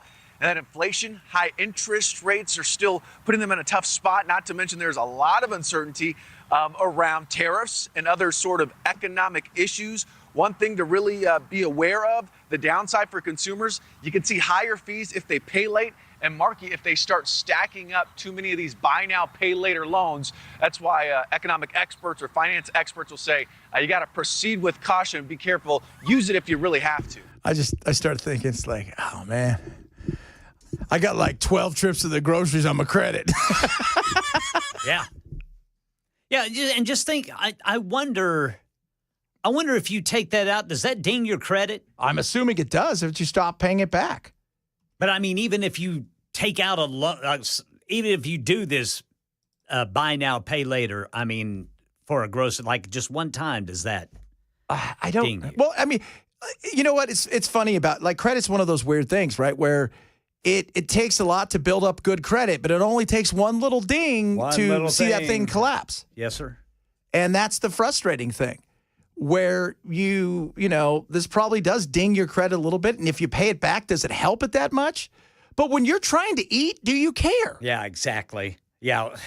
But what was interesting Credit about be damned, man. what was interesting about that, Ken, is what they said is people are trying to find a way to extend. They're not trying to find a way to cut. Right. They still want to live the life that they're living. Right. And that's where, you've got to say to yourself, maybe you don't need these things. Yeah, because there are people out there who have really nice things, but they are barely affording them. Oh, yeah. And they're like, they're hanging by a thread. Like one, It's all emergency facade. run. Yeah, one emergency run to the hospital or something like that, and boom. Somebody just said, I bought something online yesterday for $12. It asked me if I wanted to make 4 installments. Oh, goodness me. But back to your point, I mean, nobody wants to cut. We got to think about cutting. Yeah. And that's, you've got to think about where can you cut you got your needs and you got your wants. All right. And the needs are always more expensive than the wants, right? The wants we've made so inexpensive. So that's the frustrating thing, the needs and the wants. And we've got to start figuring out a way that, things are more affordable. Well, I mean, that's not going to happen anytime soon. I mean, the tariffs are going to hit eventually, and that is we're going to see what that looks like when they're in full flow. Right, yeah. We haven't had a real look at that yet. We're going to see now that the ships aren't coming in, that supply chain is cut. Now, what does that look like? Yeah, a lot of the financial experts are saying by the end of this month, is that if everything is still in place, we could start seeing some empty shelves and that sort of thing. And that's and for us in America, I mean, outside of COVID and toilet paper, we're not used to seeing empty shelves for stuff. That's a different thing that, outside of there's a run because, there's a hurricane coming, everybody goes buys water. So those are one-offs. This is something we're not used to. And there's a psychological aspect to that. Yeah. When they talked about when Gorbachev and them came here and they met in, they met in Texas or whatever, Reagan's got them out there and they go and Gorbachev and them go off and they do their thing. And the guy that came after Gorbachev, the drinker, what's his name? Boris Yeltsin. Boris Yeltsin. He was there and he wanted to go see a grocery store. So they took him to a grocery store and he looked around and he said, no, can't be this way. Took him to another grocery store, took him to another grocery store. They thought the first one was rigged and it was fake. Took him to a whole bunch and he said, we can't compete. These people want for nothing. They have more food than they know what to do with. Yeah. Nobody's waiting in line and their baskets are full. There's a psychological thing to that. Same thing if we have issues, not just on price. I will tell you, I was telling Belle this. So my son, we made a deal. If you guys have listened to the show, God bless you. My son's 15. He loves hockey. He's great at golf, but he loves hockey. But hockey's more of a social thing, and he likes hitting people, which we found out. But we're at that age now where you're making serious money decisions. And I told him the other day, I said, Jack, I love you, brother. I'm going to give you some honest advice. You're not very good at hockey. You're not going anywhere. The NHL doesn't need fighters anymore as much as you'd like to. So what else do you want to do? And part of it is because it costs a gank of money to play hockey at a certain level. And it is, not even like his mom's just like every weekend, for those of you guys who've never played hockey or play it, maybe your kids or your grandkids or somebody have, you're up at 4 a.m, right? Because you got to get to the rink at 5. Your game's at 6. Then you got another game at 11. Yeah. Sometimes your games are at 9:30 or 10 at night. They're all over the place. His mom was pretty happy about this, but he loves bikes. And I said, look, part of your birthday, part of what I was going to spend on hockey because he wants to be a mechanic. That's what he wants to do. And he lives for this stuff. I said, I will get you the bike you want, part birthday and part as to make up the hockey because you're riding so much and racing so much and you've got such a passion for it. So he wants this electric bike. On their website, the tariffs, it has gone from like a gank to just insane because they assemble it here, 70% of it's here, but they can't get the rest of the parts they need because they don't produce those parts here because it's not worth it. Yeah, yeah. And that may be the case for that entire a lot of that industry. Right. I mean, things are made in multiple countries. Yes. Before it gets here. And that's one of the issues, the unforeseen things when it comes to the tariffs is the fact that a lot of this stuff that even we assemble here or they put together comes from, we're not going to make little nuts and bolts and certain, it's just not worth it. So when you can make it for a nickel there or $4 here, it's just not worth it. So we have them imported. Well, now that's going to cause everything to go up. These are the ripple effect of what we're going to feel. So I'm not happy about spending more money on a bike. I just told him, look, dude, this is what I need you to do. Steal one. It's California. Nobody cares, right? They don't care. California makes up there's a new bill they just tried to pass that says if you commit welfare fraud under $25,000, they won't charge you.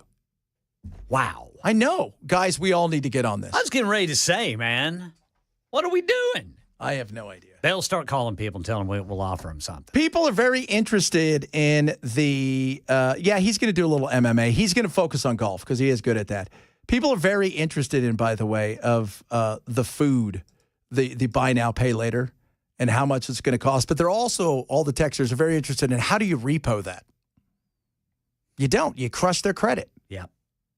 Send them to collections, and that'll do it. You know, we played that crazy lady, that crazy girl says, I'm done paying bills. I'm not paying this.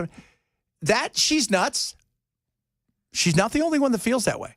Right. There's a younger generation who is angry and pissed. The American dream now is just to be able to, rent a place with only one roommate at this point. The American dream of going out and owning a home is slipping away from them. And their owning home days will come when everybody else dies that's older than them and leaves them something. And that is frustrating. So while she was crazy and saying some of that stuff because she had demands that had nothing to do with that, I understand how they feel. Sure. Yeah, I mean, it would be frustrating. Yeah. I mean, I couldn't even, my little brother makes $150, maybe more a year, coaching hockey in California. Mm-hmm. And he's got about $200,000. And he's only 24. He's got about $200,000 in the market because it's all he's done is just save, and he's invested it really wisely. But he said, I can't afford a house because if I take all my money and put it down to buy a house, my payment's still going to be like $9,000 a month. Exactly. That which there's a mindset for me like I don't know if I can do that. I mean, what's your breaking point for your mortgage? Exactly. Which is, again, something else that I think a lot of people are worried about. Coming up, new movies coming out today, and there's controversy around it. Uh-oh. We shall discuss that straight ahead. Chad Benson Show, Super Talk 99.7.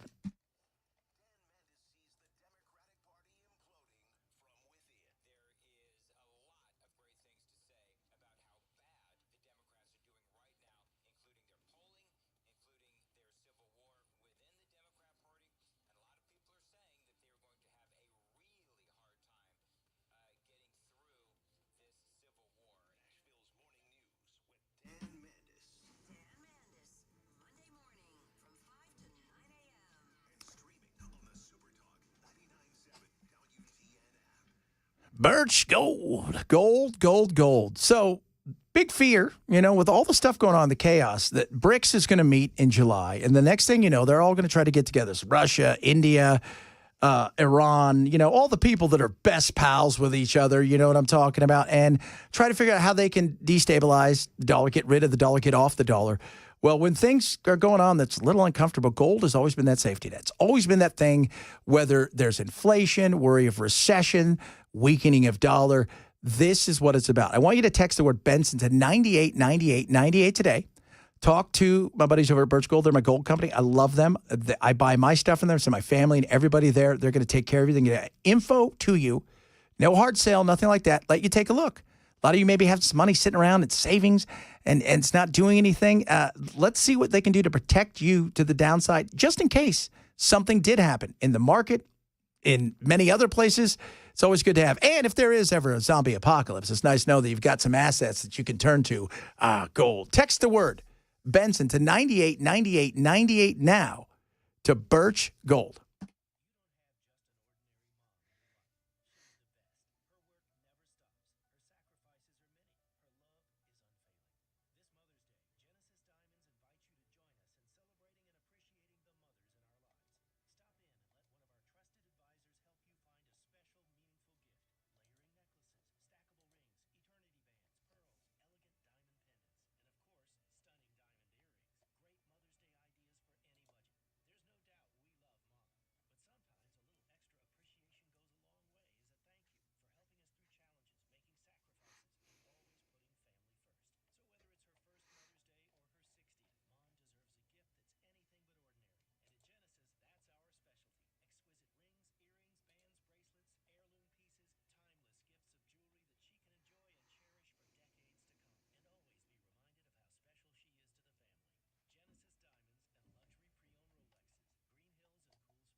All right, we've got thunderstorms in Nashville. Pretty much everybody along and east of 65 right now, you are in a severe thunderstorm warning that is set to expire here at 2 o'clock. We'll see if it does.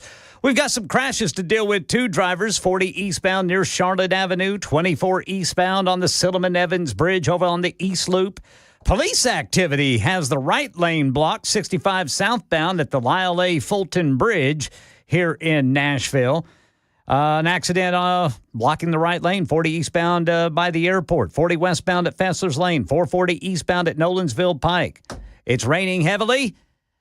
Have a foot ready to hit that brake because we are getting a lot of crashes right now. Had a fiery crash that killed 7 people last night up in the Pacific Northwest. And student loan borrowers in default, you're facing some Monday reckoning coming up at 2 on Super Talk 99.7 WTN. Speaking of reckoning, the Western Rust opens today, but there was no red carpet premiere for the movie starring Alec Baldwin. Arlen Rust. Heaven ain't waiting on neither one of us. In 2021, cinematographer Helena Hutchins was killed on the set by a bullet fired by Baldwin. Her family wanted the movie completed, according to the writer and director, who also says, quote, "I wish I never wrote the damn movie." I would think that's a tough thing. And I love Westerns. Like my favorite thing. I'm not a fan of Alec Baldwin, but he's a hell of an actor. I'll tell you that right now. He's good. That guy can act. He's funny, too. Glenn Ross. Have you seen that? No. When he comes in and gives a speech. Best part of the movie. You can just go Google that. When he's, ABC, always be closing. Glenn Ross, always be closing. Just always look that up. Always be closing. That's the best part of the movie. Yeah. You know what the first place guy gets? Cadillac. You know what the second place guy gets? Set of steak knives.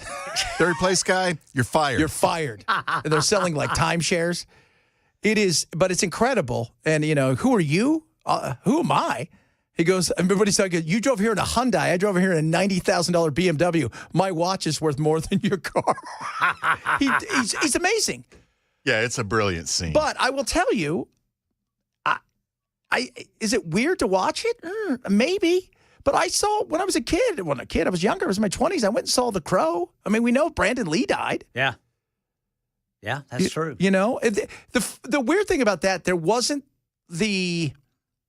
Well... Yeah, the chaos around the thing with Brandon Lee, because obviously that was a big time accident. That was a complete misfire of shrapnel.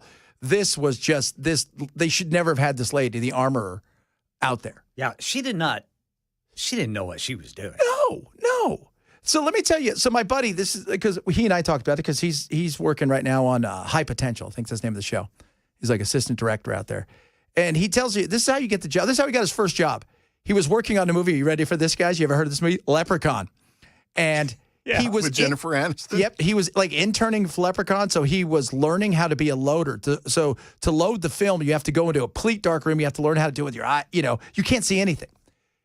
He learns they're running way behind their shooting schedule. So what happens? The guy that's the loader leaves, and he becomes the loader. That's how he gets his job. Same thing with this armor. She wasn't really an armor. She didn't have any training for this. And they gave it to her, and it ended up costing her life in many ways because she's in jail, and it killed somebody. But it's in some theaters, and it's going to be streaming. I'm not quite sure if I'm going to watch it. Curiosity? Maybe. Coming up, hour number 3 of the program. A lot of stuff still to get to. Some fun stuff, some interesting stuff, maybe a little political stuff as well. It is Chad Metzger, Super Talk 997. Coffees for closers.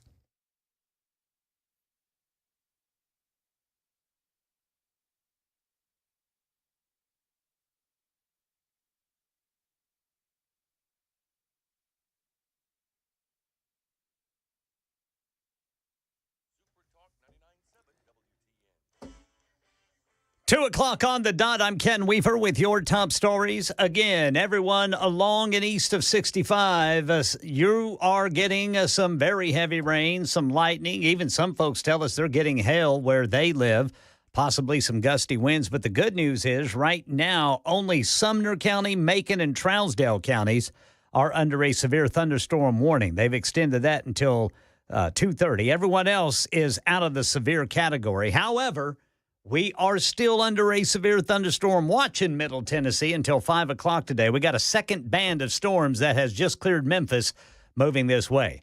Terrible news coming out of the Pacific Northwest today. Idaho State Police say a pickup truck and a tour van collided near Yellowstone National Park, killing 7 people last night, both vehicles bursting into flames. The driver of that Dodge Ram pickup and then 6 people inside the Mercedes passenger tour van died. That van was carrying 14 people. Authorities have not said what led up to the crash.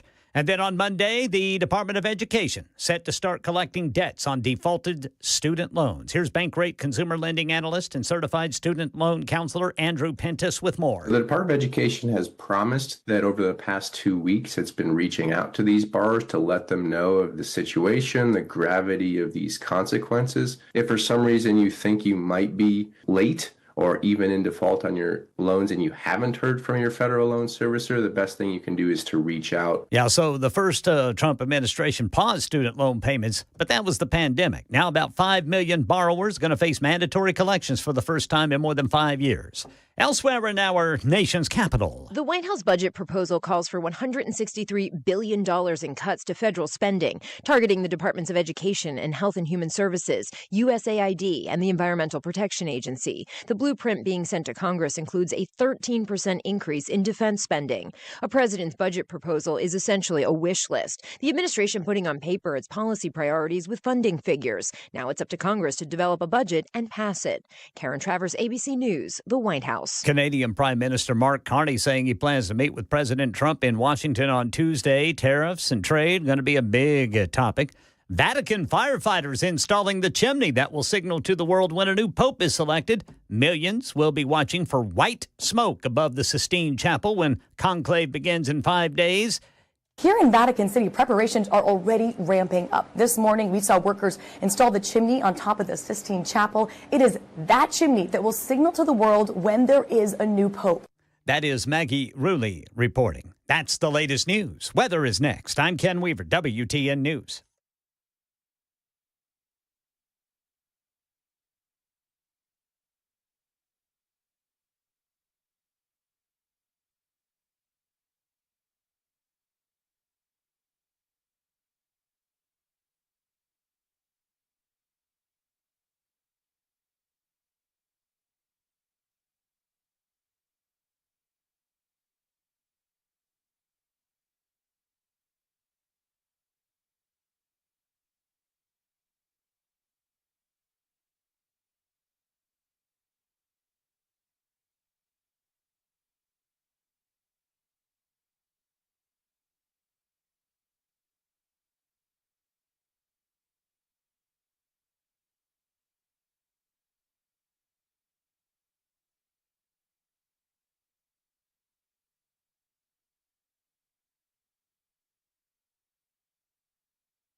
Thunderstruck, baby. We got some Thunderstruck going on. A lot of people out there.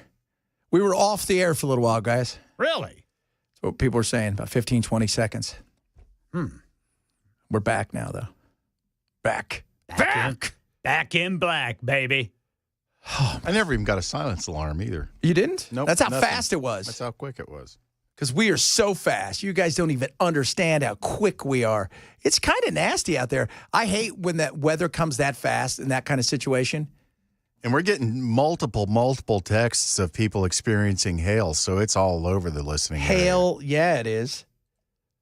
Yeah, the hail is, that's why I'm glad our apartment complex has a garage. Because That stuff's nasty. We don't get hail in certain, we never got much hail out in Arizona. Yeah. California doesn't get much hail. Well, it's hotter than hail. Yeah, it is hotter than hail. Hell yeah, it is. Woo, look what I did there. By the way, Ken comes up to me earlier, and he goes, before the show, and goes, I just got an alert on my phone that Prince Harry wants to talk to the king because he just wants to reconnect. And then, didn't he just lose his security? Oh, yeah. Prince Harry, goodness me. Now you're going to have to pay for it yourself. We all said the same thing. I wouldn't want that. No, I don't want that life. That is a horrible, the fishbowl you're in 24/7. Yeah. Being controlled everywhere, all the time, is awful. And for Prince Harry, oh, God, you married her. She's the worst. Meghan? Oh, God. You know, when I watched Suits, I was like, she's hot. And then you're like, oh, she's awful. Oh, my God. I mean, she is, right? I've not heard one story where, you know what? Behind the scenes, she's just a sweet person. You hear stories like Tim Tebow when people are not paying attention. That's how you find out who they are. Tim Tebow's just great. Behind the scenes, I was watching him, and he's out there throwing the ball with the kids who got Down syndrome, and he's just running around having fun. And, she every time is when she's not in front of the camera, she's 1,000 times worse than when she's in front of the camera, and she's awful. Poor guy. Guy serves in the Royal Marines, right? Yeah. Flies a helicopter, willing to go and fight against ISIS, and do that. Even though they the minute they found out he was out there, they took him off the battlefield because you can't have that because they'll I mean, look what they did for Prince Andrew, and they actually like Harry. So yeah, imagine if they were able to take him prisoner. Yeah, that would have been. Yeah, but then what happens? She comes over. Behind every great man, it's a great woman. Behind every great man, sometimes, is a nightmare. Oh, my Lord. Tebow does not have Down syndrome. Stop saying that. God, who says these things? What's wrong with you people? Sounds like something I'd say. It does. Sounds like something we'd say off air. Don't say it, by the way. Do not say stuff that's not very nice. It is not.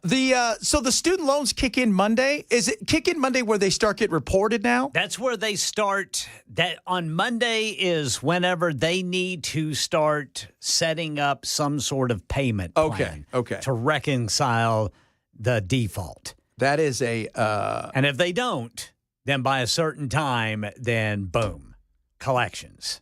Trump's going to come over and kick in your door and repo your thing on the wall. It's mine.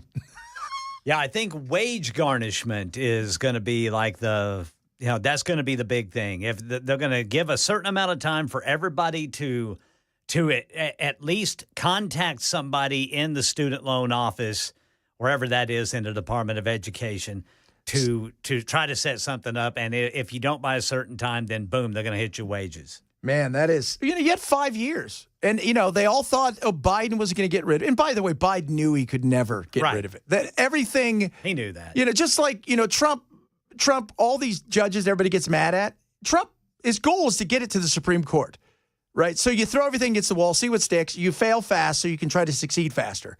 Biden knew he couldn't get rid of anything. He threw it out there so he could say, I kept a promise. And he knew that it was unconstitutional. But you go and you try it, and you say, I tried it. Look, somebody else took it away from you. It wasn't me. Right. I tried. But, what are you going to do? What are you going to do? So, because then you're not the bad person that didn't try. So there you go.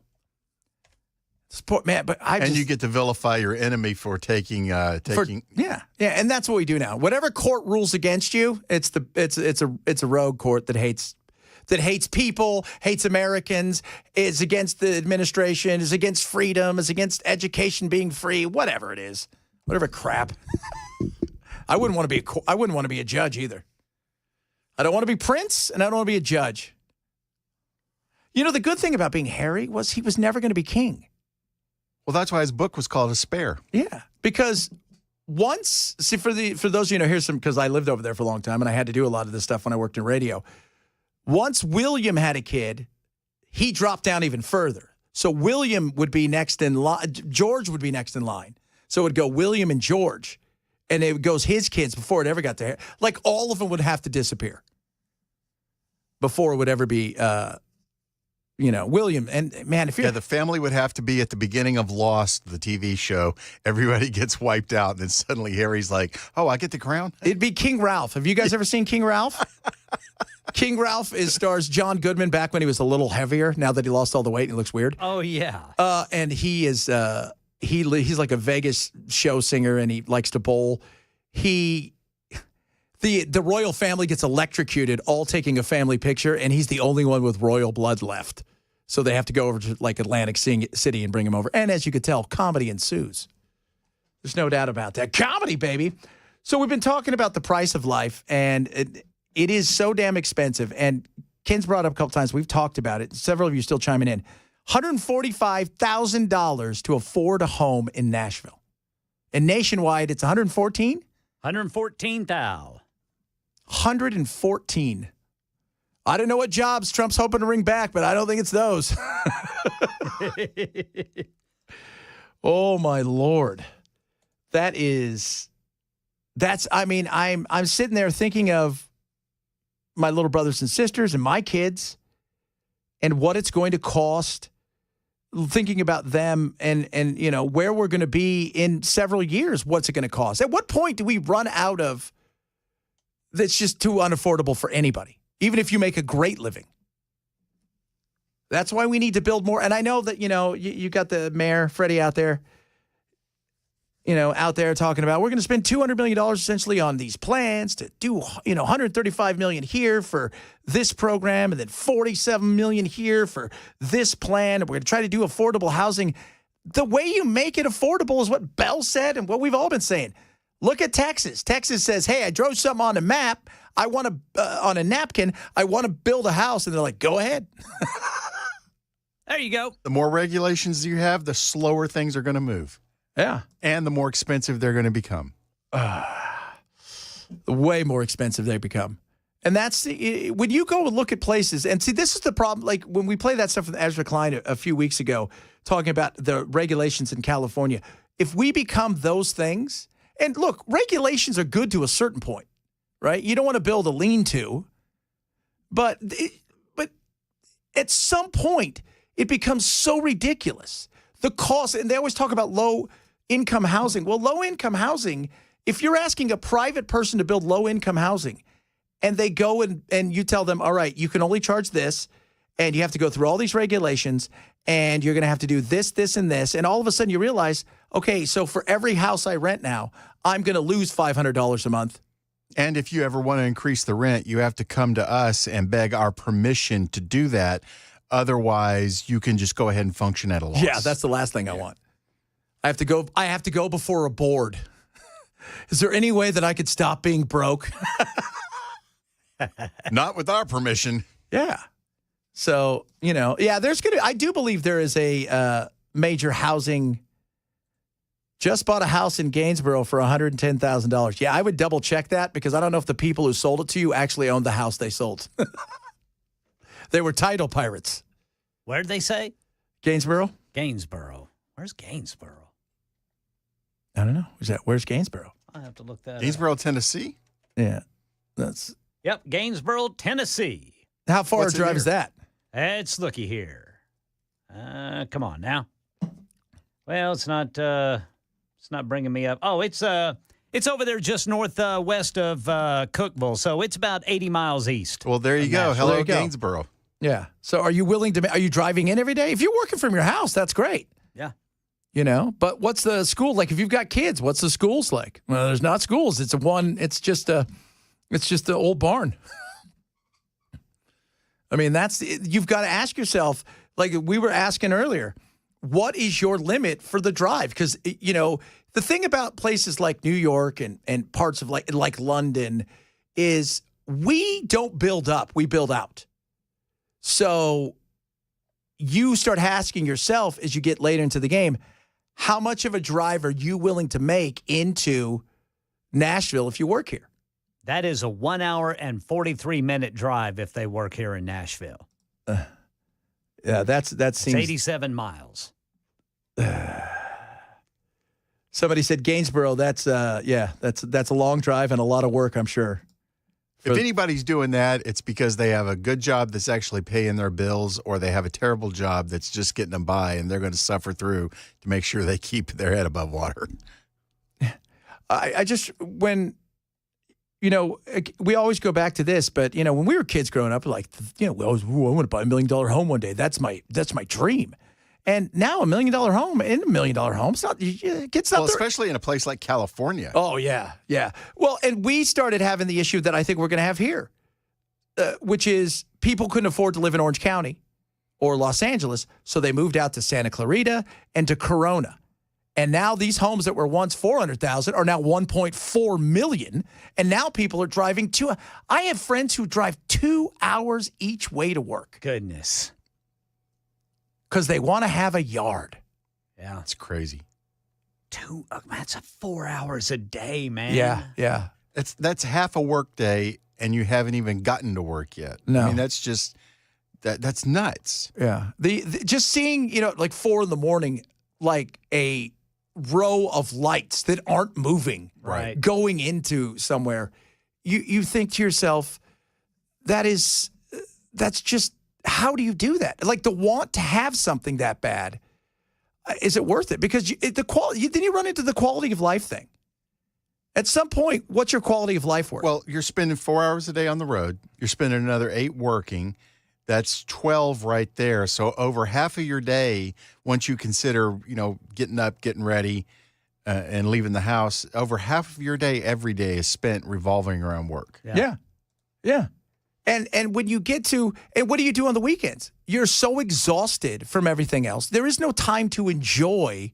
All you want is a can of THC tea, and you want to go to sleep. Yep, that's it. And that's Bell that said that. So when you guys say, all you guys do is talk about weed, that was Bell, not Chad. But Chad's a teetotal. The quality of life stuff is very real. Yes, it is, man. Because I will tell you, when I ended up leaving my station, when I was making that drive every single day, and I decided I was going to have to give up. I was bummed because I gave up the show in the afternoons, but I was driving so much. And I did 5 years. I was doing 130 miles a day. It was exhausting. And I was kind of bummed. But I remember telling my wife, I said, like a couple days into it, the quality's just changed, right? Mm-hmm. Everything had just kind of changed because, yes, I had my other show and I was doing other things and I wasn't worried about money, but there's still that portion of me as a man that loved doing and conquering and being in the place that I was. Not as much as I love here, actually. I'm thrilled because I only live like 3 feet away. But the quality of life, seeing my child, yes, was such a massive deal. Yes, sir. And, giving hugs and not just seeing them, hope I get home before she falls asleep because she was so little. Right. And you can't put a price on that. Nope. Because you know what you don't get back? The most precious thing on the planet? Time. You don't get time back. So I think people are going to have to start making choices here because I still don't think we're going to be able to affordable housing the way that people think unless we just say, screw it, let's just start building. All right, coming up, more fun, more frivolity, more chaos and craziness. That's what we do. It's a Friday. The Chad Benson Show, Super Talk 99.7.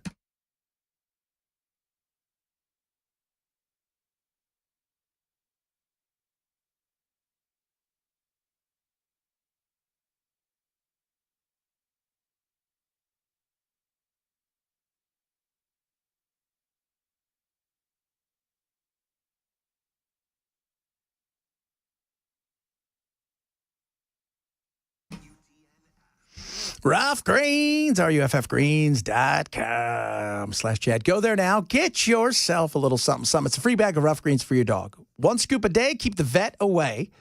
It's not going to cost you anything. It's a $20 value. They just ask you to cover the cost of shipping. It's that simple. Then take the 90-day challenge. In 90 days, your dog is, let's say your dog's like 8, maybe a little slow, not like the bounciness you used to be, lose a little fur here and there. Watch what happens in 90 days. they're going to have that bounce back. If maybe they got a little limp, they get a little sore after they go for a walk, that's going to change big time. You're going to see an improvement like you could not believe. It's magic, is what I always say. That's what Rough Greens does. Vitamins, minerals, probiotics, omega 369. Try a Jumpstart trial bag. Take the 90-day challenge now with Rough Greens. Go to roughgreens.com/Chad. Use my code Chad, roughgreens.com/Chad.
All right. Looks like all the severe thunderstorm warnings here for the Middle Tennessee, Metro Nashville area have expired. We still have some pretty strong storms to the east of 65 and a larger band and looks like an angrier band back to the west of Nashville right now about Jackson moving this way. So another round of storms coming.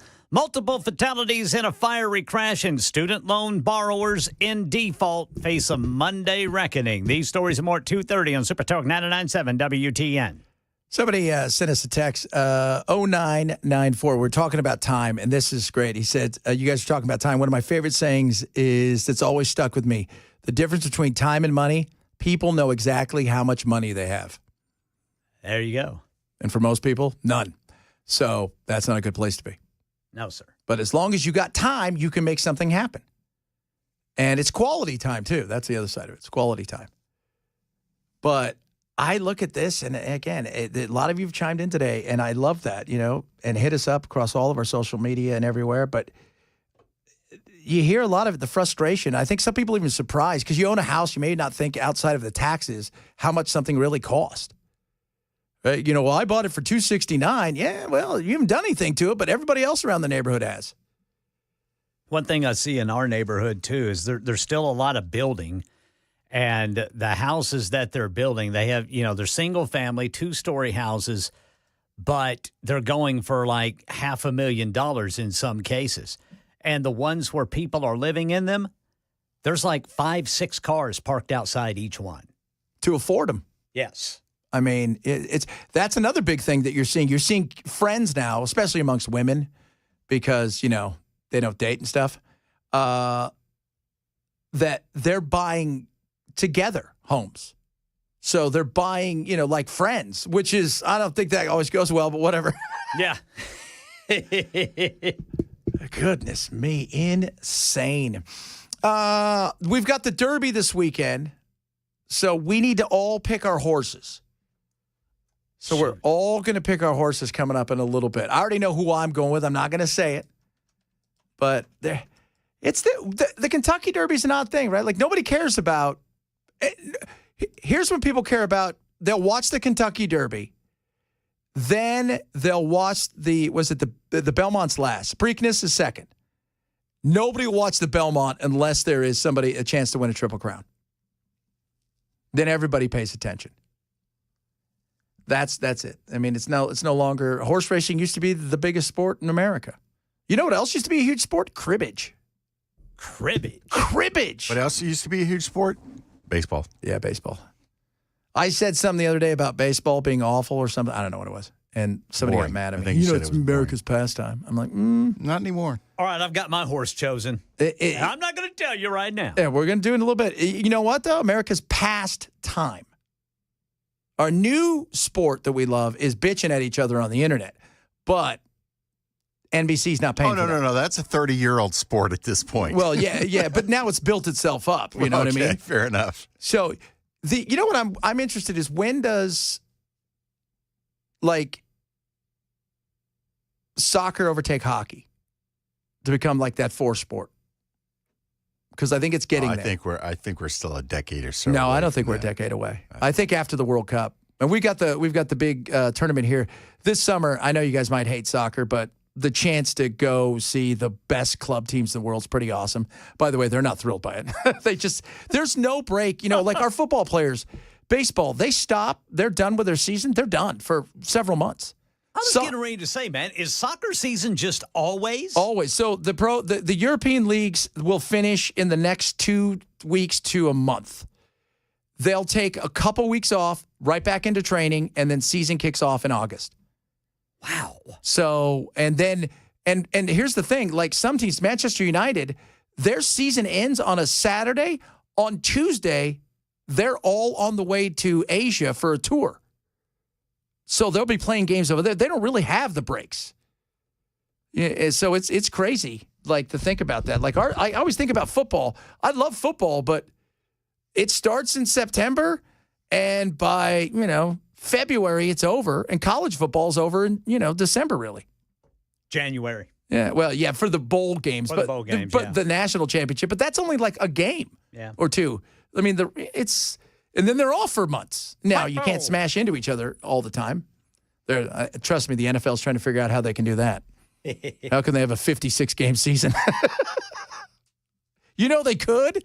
If they could, they would. That's why they want robots. Well, you got the USFL right now that's in season? Yeah. They're all the guys that can't make the NFL.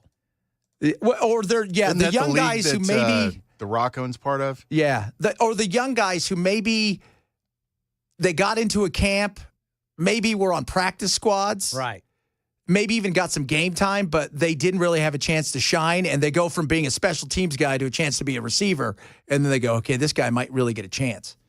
He might be the next Shadur Sanders. Oh, Chad's not very UFL, that's what it's called. UFL. All right, coming up, we're going to be picking our horses. This is it, the Kentucky Derby. We're so close. Why didn't we go? Right? Because of traffic. Because of the hail. Yeah, because of hail. No, we're not going. Chad Benson Show, Super Talk 99.7.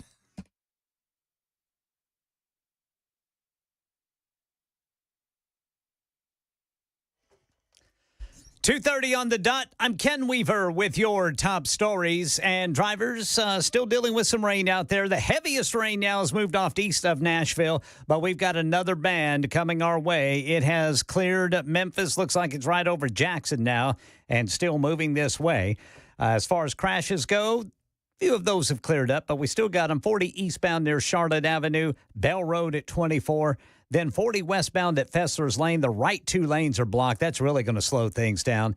I-440 eastbound at Nolensville Pike, and then 24 westbound at Hickory Hollow Parkway. Right now in the Pacific Northwest, 7 people dead after a tour van collided with a pickup truck on the Idaho side of Yellowstone National Park last night.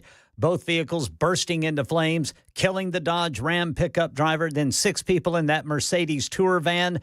State police have not said what led up to the collision.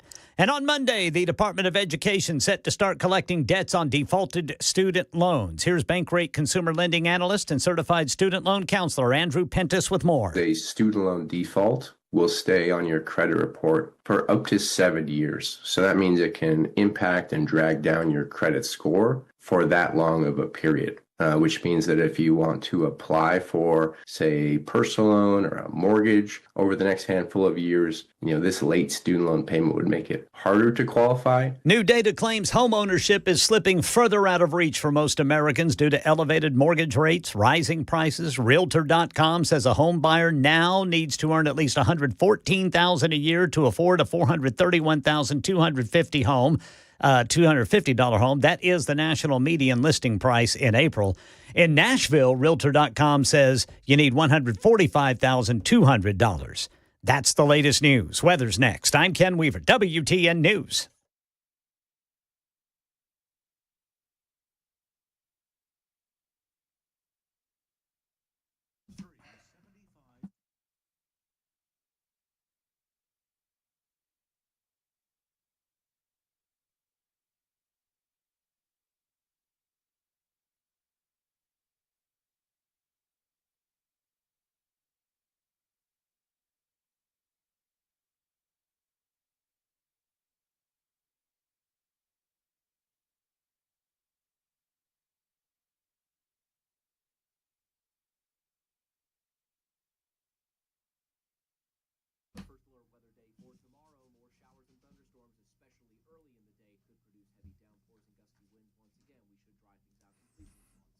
Spring is here. Busy Bee's got you covered. First and foremost, Beehive Club. What are you thinking about, kids? You got to join that ASAP, 775-7833. When you join the Beehive Club, it is awesome. You get improved, just the service that you're going to get is already top-notch. But it really comes in handy because you're going to save money. If need, they call you out, you need to do a repair. But on top of that, they're going to put you at the top of the list should things go wrong. And as we all know, when things go wrong, they go wrong for everybody, it seems, when it comes to HVAC and plumbing. Check out what they offer you with the Beehive Club and why you should join it. But on top of that, right now, they got something going on amazing, which is the spring cleaning giveaway. You can win a whole home deep clean right now. And check out the great services they're offering. They got the Breathe Easy, which is what you're going to want to do, Breathe Easy. What are they going to do? AC tune-up, duct inspection, whole home germicidal system, what? And a free unit deodorizer. Maybe, how about something for the drains? That's right, deep clean drain detox, mainline jetter, free bioenzyme drain treatment, free camera inspection. So get those things clean this spring from our buddies over at BZB. Call them today, 775-7833, 775-7833, or visit busybhvac.com.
Prize Picks. Now's your chance to win big, up 2,000 times your money. All you have to do is go download the Prize Picks app. It's easy to use. Create a lineup and boom, pick more or less. That's it. You're not picking teams.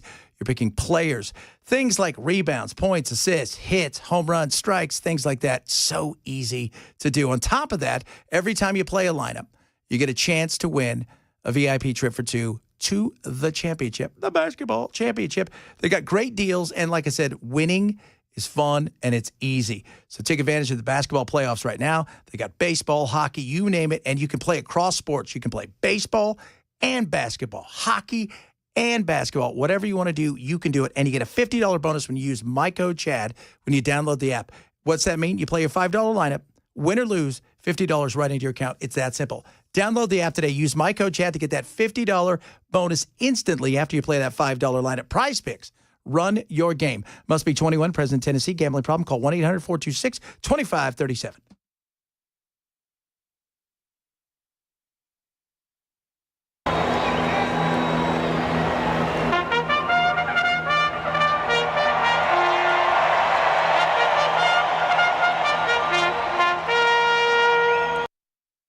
All righty, kids. Who's ready for the Kentucky Derby?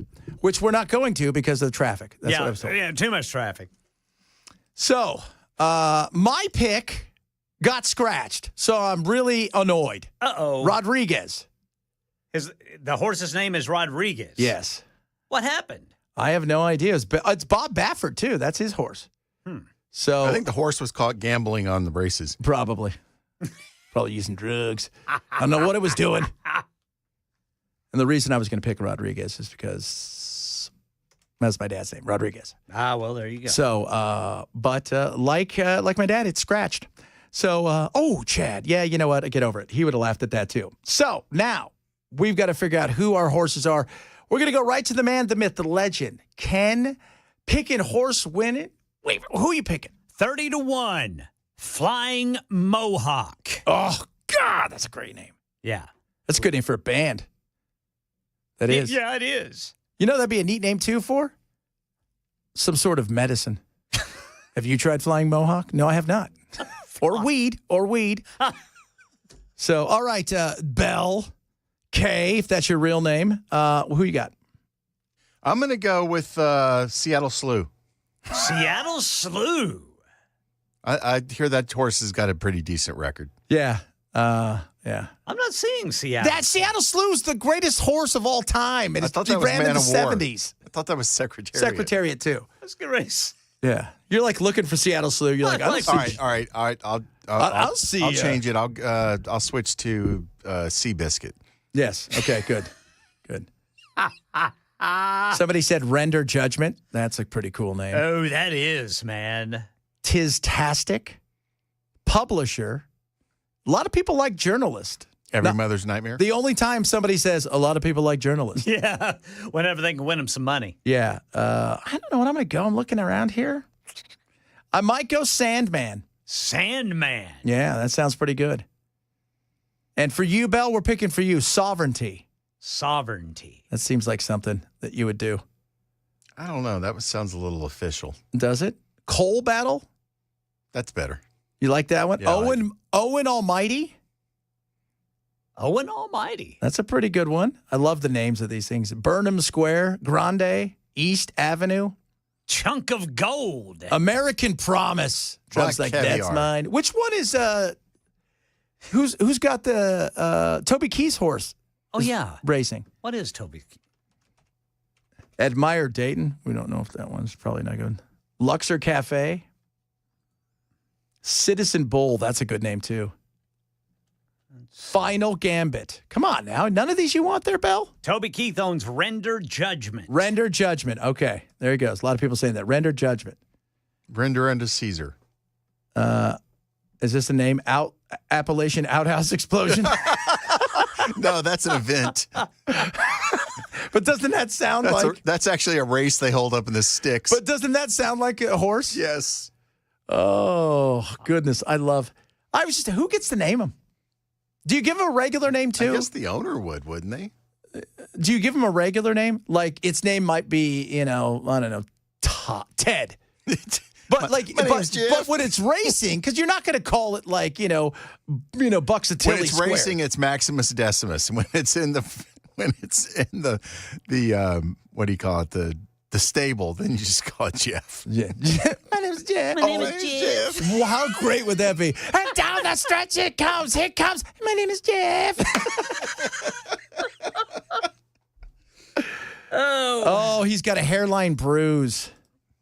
All right, I'm changing mine to render judgment because I'm a huge I'm still a huge Toby Keith fan. Okay. Even though Toby's passed. Yeah. God, he was a really nice guy. When I was in country radio back in the day and doing tons of voiceovers and whatnot, his people goes, hey, we're doing this big hospital thing, and they messed it up, and we need to do all of these commercials and put all the stuff, like a Children's Miracle Network, and they needed it done ASAP. And I said, oh, yeah, sure, I'll do it, because he was coming to town.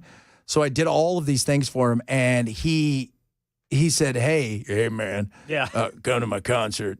Left you something. I go to his concert, and man, I had access to everything.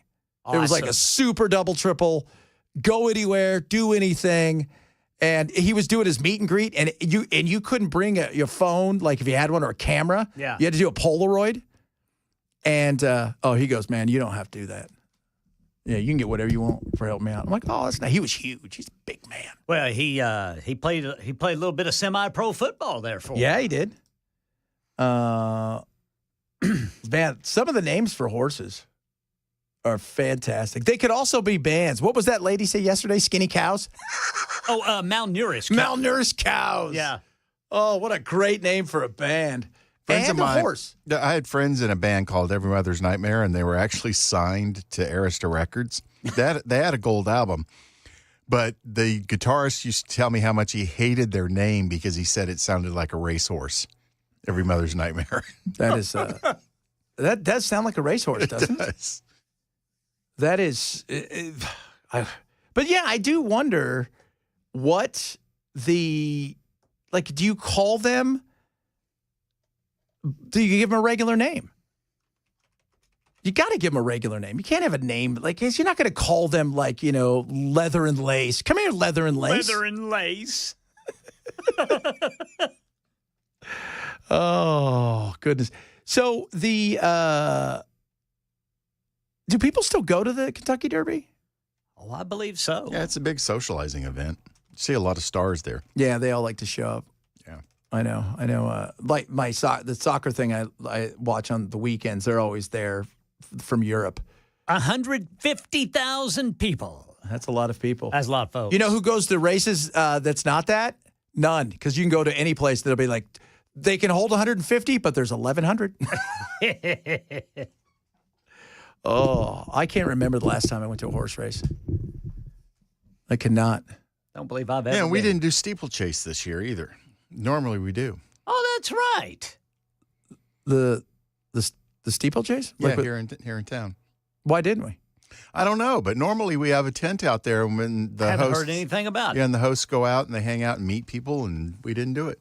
I wonder why. I don't know.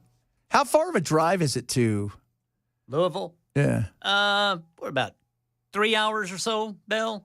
Yeah, 3, something 4 like hours. that. 3.5 maybe. Wonder what a house costs there. That's a good question. 1.4 million. People can start coming in this weekend. That does. We don't need any more people in Kentucky.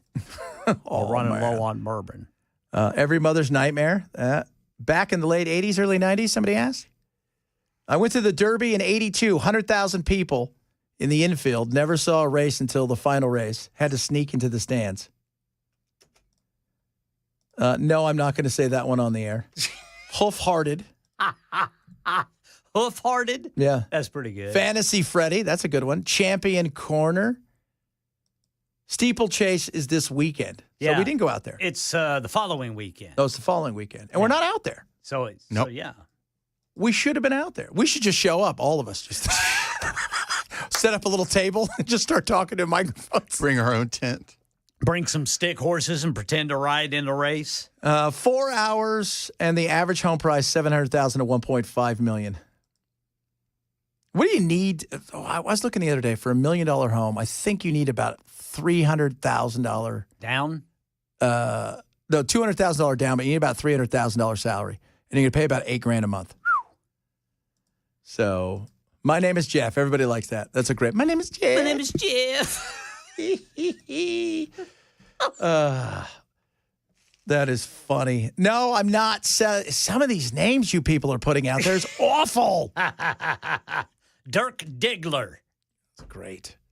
It's a great name. That was a good movie. I'm just going to keep on rocking. You guys just keep on rocking, too. That was a great movie. I think Dirk Diggler might involve a copyright lawsuit. Don't see that movie because you guys are going to go, what's that movie all about? Then somebody's going to go rent it and think it's for them. And the next thing you know, they're going to be like, you guys are all going to hell. They were smoking weed in that movie. Such a great name, though. It is. When they're man. sitting around talking about the stereos. Don Cheadle is like, he's selling that like it's the last thing on earth to sell. I mean, it just makes you want to get freaky deaky with it, man. Hey, can you leave me alone? My wife is on oh, that's your wife. Oh, Handsome Dan. That's a good one. Handsome Dan. Brother Dan Mandels will go for that one. That would. So, somebody said I will bring my Window Nation tent. We can all hang out. Okay. So we're going to go out there. Stifler, 1 pound fish. 1 pound fish. Kaiser Sose, another great movie. Another great movie, if you've not seen it. So starting Monday, speaking of movies, we're going to do Chad's Movie Madness. Every week, we're going to look at the world's worst movies. And I've already got the first one picked out. It is arguably one of my favorite movies. And I did see it when it came out back in the day. And you guys. I don't know, dude. I just, a couple of months ago, I watched a Nick Cage movie that I wish I had that 2 hours back. Nick Cage, every fourth movie gets Academy Award nomination. The other three is like, I'm only working so I can buy dinosaur bones. What movie was it? Buffalo Hunter. I hadn't seen that. I didn't even heard of that. Have you ever noticed, if you go to his IMDb, you could look and you're like, he has 40 movies you've never heard of. I saw a movie where he was a samurai that time traveled. Oh, so that was in the nonfiction section? What? You know who he plays in every movie? Nick Cage. Oh, wait a minute. This one, it was called, he was a Buffalo Hunter, but the name of the movie is Butcher's Crossing. Oh, goodness me. I watched it because it's a Western. It's a Western. He's got a new one out right now called Gunslingers. Yeah. I'm going to watch that. Yeah, because it's actually got people I've recognized. Yes. You know, you got to watch it with some of those. Steven Dorff. I love Steven Dorff. But there's a movie called Willy's Wonderland. Okay. That he's in. So it's like, Five Nights at Freddy's is a big video game. Oh, yeah. So this is Willy's Wonderland.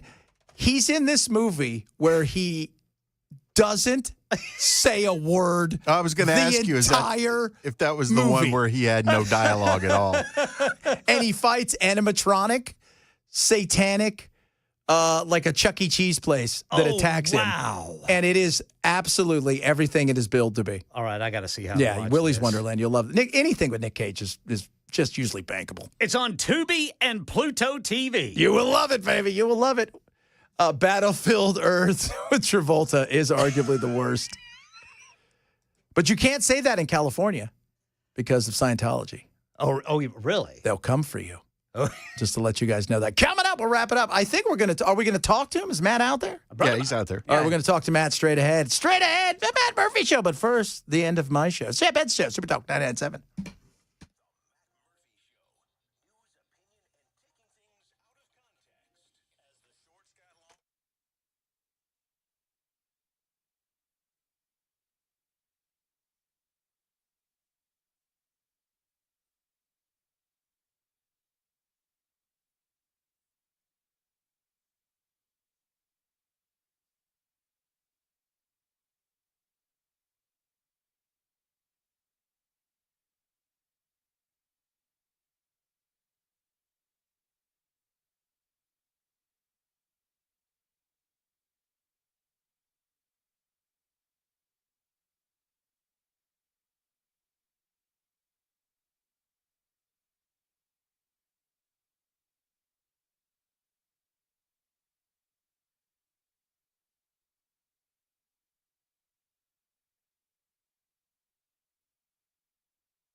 It is Friday. We wrap it up. Matt, normally in studio, now out on assignment. Third and Lindsley. What are you doing, man? This is the second Friday in a row that you've not had an opportunity to see my beautiful face, Chad. I know. How are you feeling about that? You know what? I understand that you have to sacrifice for the greater good. I don't know that I'm sacrificing, my friend. At Third and Lindsley, a lot of things can happen out here. Yeah, well, last week there was a long drive, but it was still nice. Yeah, well, not so long this time around. We're about 1.1 miles from the radio station, so it's probably closer than your apartment, Chad Benson. So you ought to come over and see us. Maybe I will. So what are you doing over there, man? So, we've been talking. I know that you had a great conversation with Jason Whitlock the other day, and we've been talking up this event that's happening over the course of the weekend. Very excited about it, Roll Call 3.0. The big event's tomorrow at Rocket Town, but there's an exclusive opportunity, a meet and greet opportunity, and a more intimate setting at Third and Lindsley, which is a great venue in town. Tucker Carlson's going to be here. Randy Hauser is going to be here. Comedian Steve Byrne's going to be here. And, of course, Whitlock himself, the man himself, will be in attendance. And I am told that there are very exclusive tickets still available, like just a few tickets still available. So we'll be talking about that. We'll be building up to the event, obviously, talking about the news of the day, but also anticipating what should be a robust crowd at Third and Lindsley a little bit later. Are you going to have a chance to see Tuck? I hope. The question is whether or not, when he gets here, because his time is kind of, he's in a little bit of a squeeze, and whether he can get here to get on before he is prepping on stage. So there's probably a 50-50 shot at it, a coin flip shot at it right now. But I'm hoping that at some point, maybe late 5 o'clock hour, early 6 o'clock hour, we get him on the show. Fantastic. Yeah. I was listening to you yesterday. Great interview with Freddie, and we're still all trying to figure out exactly how this whole tax thing works. Well, here, and this is the way, and I'm going to go over it again because it's so confusing, right? So the state tries to prevent local municipalities from using tax assessment as a way to increase your taxes. Yeah.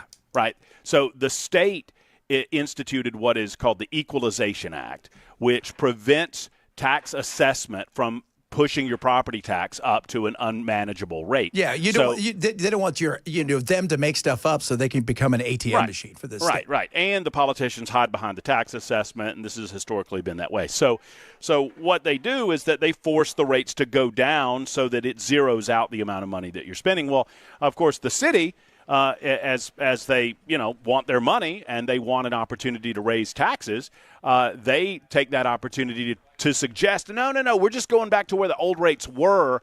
The state made us pull them down, but we're going back up to where they were. And, we're even giving you a break this time around. What they don't tell you is that if your assessment goes up 45%, then you're still, in effect, going to be paying a lot more money in taxes, in property taxes. And I think the effective rate, we got it figured out at 26 or 27%. Yeah, it's 26%. But then I was looking around going, but the whole thing is like, well, some people are going to get it and some people won't. Like, what do you just randomly picking? And Freddie tried to play that yesterday. It was like, people in my neighborhood are going to, some of their taxes, property taxes are going to go down. I'd like to talk to those people in Salem Town whose property taxes are going down. I don't know of anybody who is, so in order for your property taxes to go down, you have to be assessed, if my math's correct, you have to be assessed at a lower rate than 26%. And I don't know anybody that is being assessed at a lower rate than 26%. No, it's that one of the things that, yes, that could happen, but no, it's not going to.